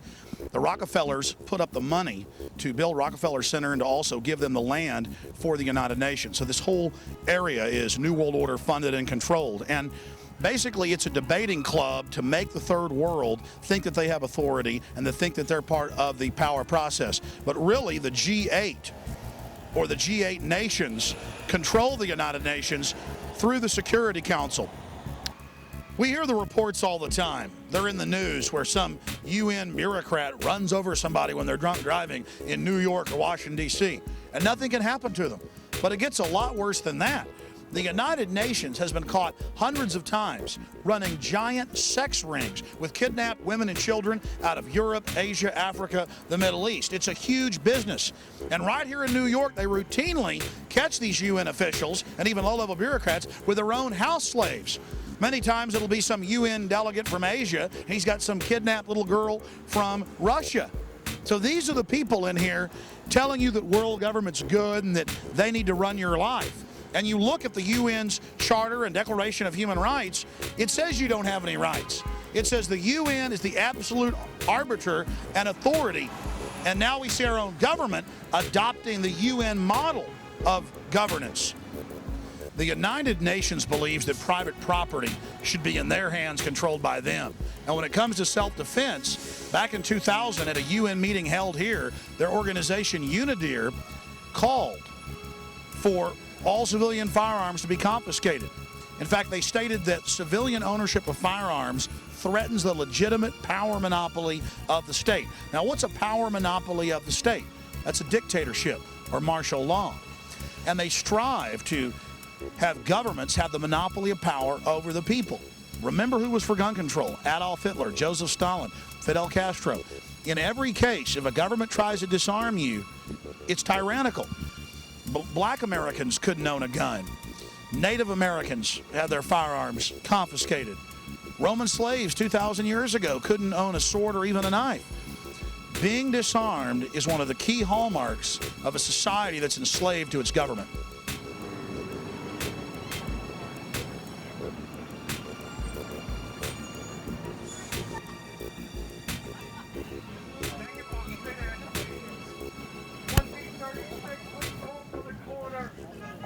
Sorry.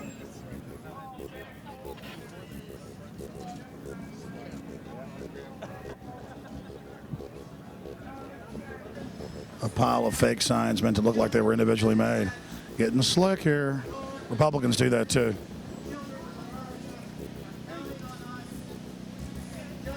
See, this is a UN operation. This is a UN operation, so look how it's all meant to look like it's individuals. Imagine what would happen if these tens of thousands of people were truly informed about the nature of the geopolitical system. Imagine if they saw the big picture and understood that the UN is controlled by the same people that run George W. Bush. But they're all here beneath the United Nations, calling for it to be the global authority, and that somehow all of the ills in our government are caused by national sovereignty. When that's not the case, my friends. The people destroying America are the very people that created the United Nations. It is nothing more than a rubber stamp, a front group of the military-industrial complex, of the New World Order. Year after year, the peace activists come out in an ineffective move criticizing Republicans, but it's impossible for them to ever criticize Democrats, who are, as the cliche goes, two sides of the same coin. Democrats and liberals, progressives, socialists, communists, whatever you want to call them, can see the corruption of the Republican Party, which is there for anybody to see. It's horrible. But they can't see the corruption of the United Nations that had thousands and thousands of Indians murdered in Burma just a few years ago to make room for United Nations UNESCO land sanctuary. These guys can see the corruption of the big oil companies, but they don't want to see the document showing that the big oil companies put up the money to found the United Nations so they could control this growing world government body way back in the mid-1940s. You know, we've got the documents where Dr. Henry Kissinger back in 1973 told the most populated 5 third world nations that they had to sterilize forcibly half their women or they wouldn't get IMF and World Bank funding. And the United Nations certified that plan with the IMF and World Bank and helped carry that out. The UN's been caught being involved in sterilization programs in Latin America, in Asia, in Africa. And the last 6 years, 2 separate cases in Asia and Africa, the UN has been caught in massive vaccine programs, tainting them with a very expensive synthetic hormone. They bind it to the tetanus pathogen, give it to women. It's a program only for women because it wouldn't hurt men, and it then permanently sterilizes the women. Now, how is that loving and good? Well, you see, the United Nations thinks that population control is a good thing, both physically with a police state, but also stopping people's reproductive rights, sterilizing them. The UN has put out dozens of public documents where they're calling for an 80% world population reduction. In fact, at the Beijing Women's Conference, the World Conference, back in 1997, the head of the UN Food Program said, "We will use food as a weapon against the people, and we do not apologize about it." And they also gave China awards for their horribly vicious one-child policy. And now you've got 35 million more men in China than you have women. It's causing a societal breakdown. Even the communist Chinese are backing off that policy, and the UN has been urging them not to. Most of these people here are well-meaning good folks, just like most of the idiots at the Republican National Convention are. They can't see evil. They can't name evil. They can't face up to what it is. The facts are a bunch of Malthusian, social Darwinist, same people that funded the Nazis, set up the UN to con good liberal-minded people into being part of this system. That's all this is something to co-opt the population and to enslave the population and to misdirect people into thinking that they have a real escape from the fascism of the Republican Party and other right-wing command and control dictatorships around the planet.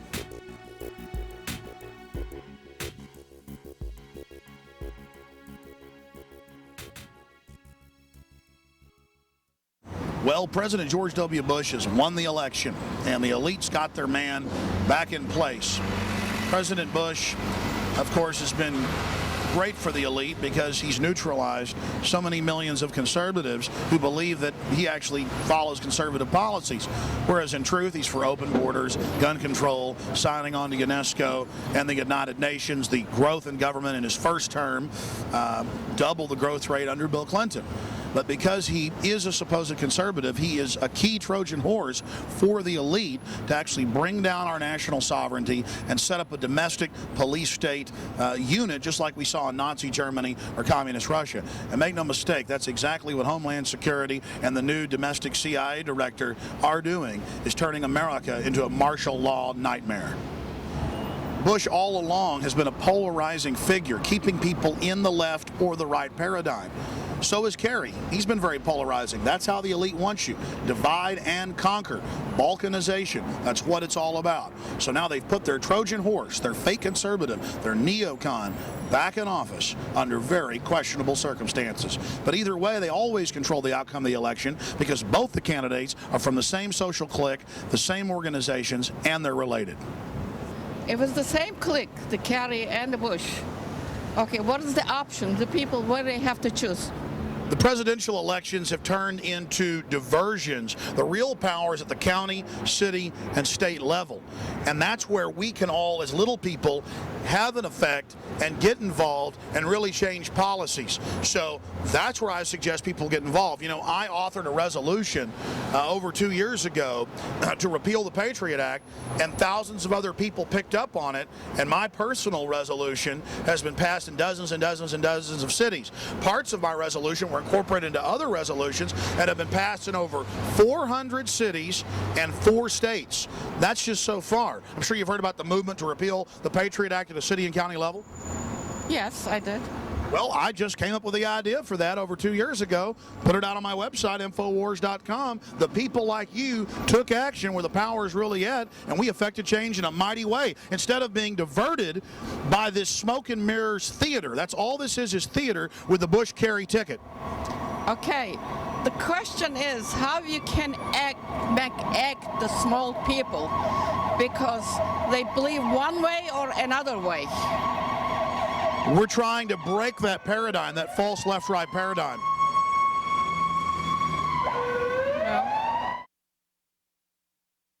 During the protest, we met some great New Yorkers who invited us out for a tour of the city by water in their speedboat. So to add some balance, I thought I'd end the film on a happier note. Ground zero, directly ahead of us, folks. Right there.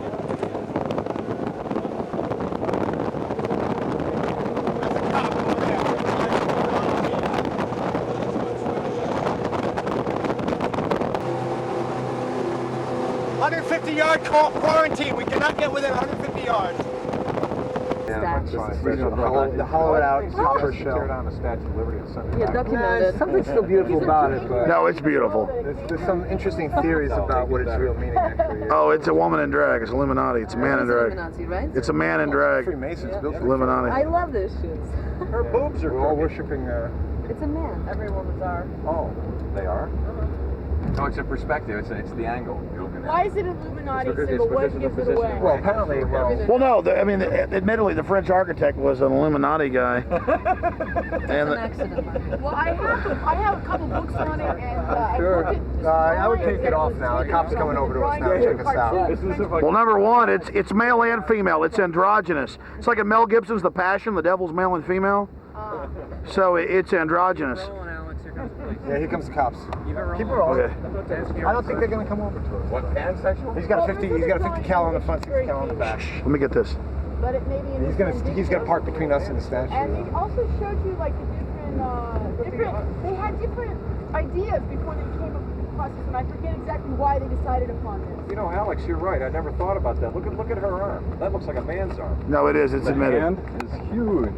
Is that an Adam's apple? A man hand. What's their name? The one with the long legs and the long blonde hair. They all say. I'll have you guys. Told you, did I call it, guys? How's it going, guys? Hey, how you doing? Good evening, sir. Just checking out the beautiful sights tonight. Like every night, yeah. How's it going, man? I'm sorry? Newport Yacht Club. Yep. We got enough preservatives for everyone here, so we got 1, 2, 3, 4, 5, 6, 7, 8, 9, 10. I got 10 in storage up in the front. I got 12 up there. Yeah, we're here. We're pretty much here every night. How's it going, guys? Right. It's pretty quiet out here, huh? Yeah, pretty much. Not a lot of action on it. Yeah. That's. Well, if we see anything, we'll give you a holler. Don't you recognize us by now? No. Stop it, Buchanan. Oh yes, you can. Come on. We're in the boat. She's a beauty. You guys got the life hanging out next to the statue. Come on. That's not too bad. What's better than that, man? You guys have a good night. Take care. You too, man. You, man. Thanks a lot. Good night. Stay safe. No, that's their line. It's all in our line. I see. I don't know. Later. She's been inside. Old beds My inside. impulse is go over there and talk. Downstairs? That's my dialogue. Oh, okay. Oh, yeah. You can't, but they were cool. Yeah. Well, they're nice guys. They were nice. But at least we know if there was going to be an Al-Qaeda attack on the statue would be saved. Most likely. These guys? It doesn't. I know. 50 knows that. Makes me so nervous. I'm being circumcised. Oh, Well, see, now that's the reaction. They're counting. They're guarding the statue tonight, man. Yeah. Is that the Watchtower Track Society? Yes, it is, yeah. They like to buy buildings next to bridges. There's the Watchtower. They feel that buying bridges, that's the Jehovah's Witnesses. They feel that buying real estate next to large public works like bridges and stuff gives them energy. It's true. Really? That's what they think, yeah. That's why they own the real estate next to the Brooklyn and the Manhattan Bridge. They love buying real estate next to bridges. Don't ask me why. And it's all printing presses. You got to see what's going on in there. That is a factory of printing right there. This is a Brooklyn Bridge here. I don't think you heard. Are you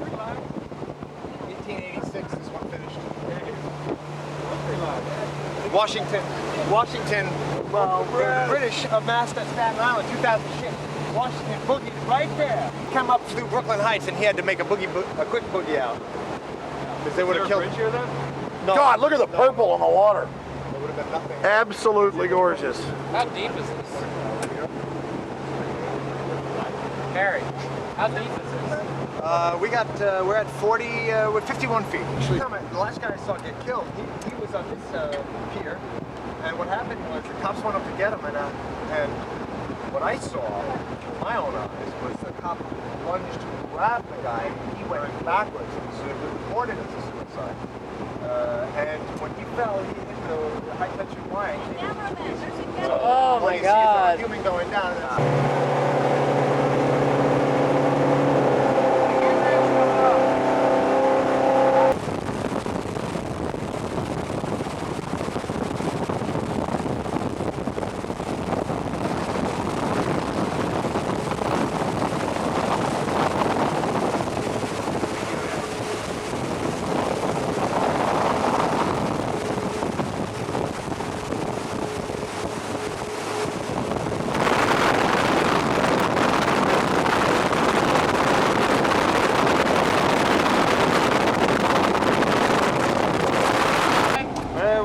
Just a nice time. How are you doing tonight?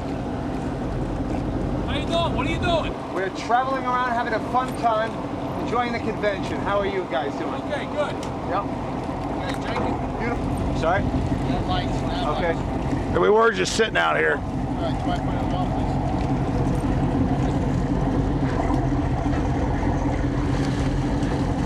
Where are you headed now? We're going to go back to Newport Yacht Club. That's where I'm stationed. Okay, you gonna go back there now? Probably about 15 minutes. Okay, just leave your lights on, all right? Thank you, sir. Okay, good night. Have a good night. Good night to be out, isn't it? Calm. It's calm. Nice. God bless America.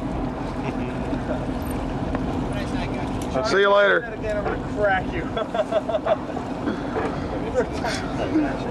I didn't even think about this. God bless America. These guys don't like it. All in all, we had a great time in New York, despite the police state.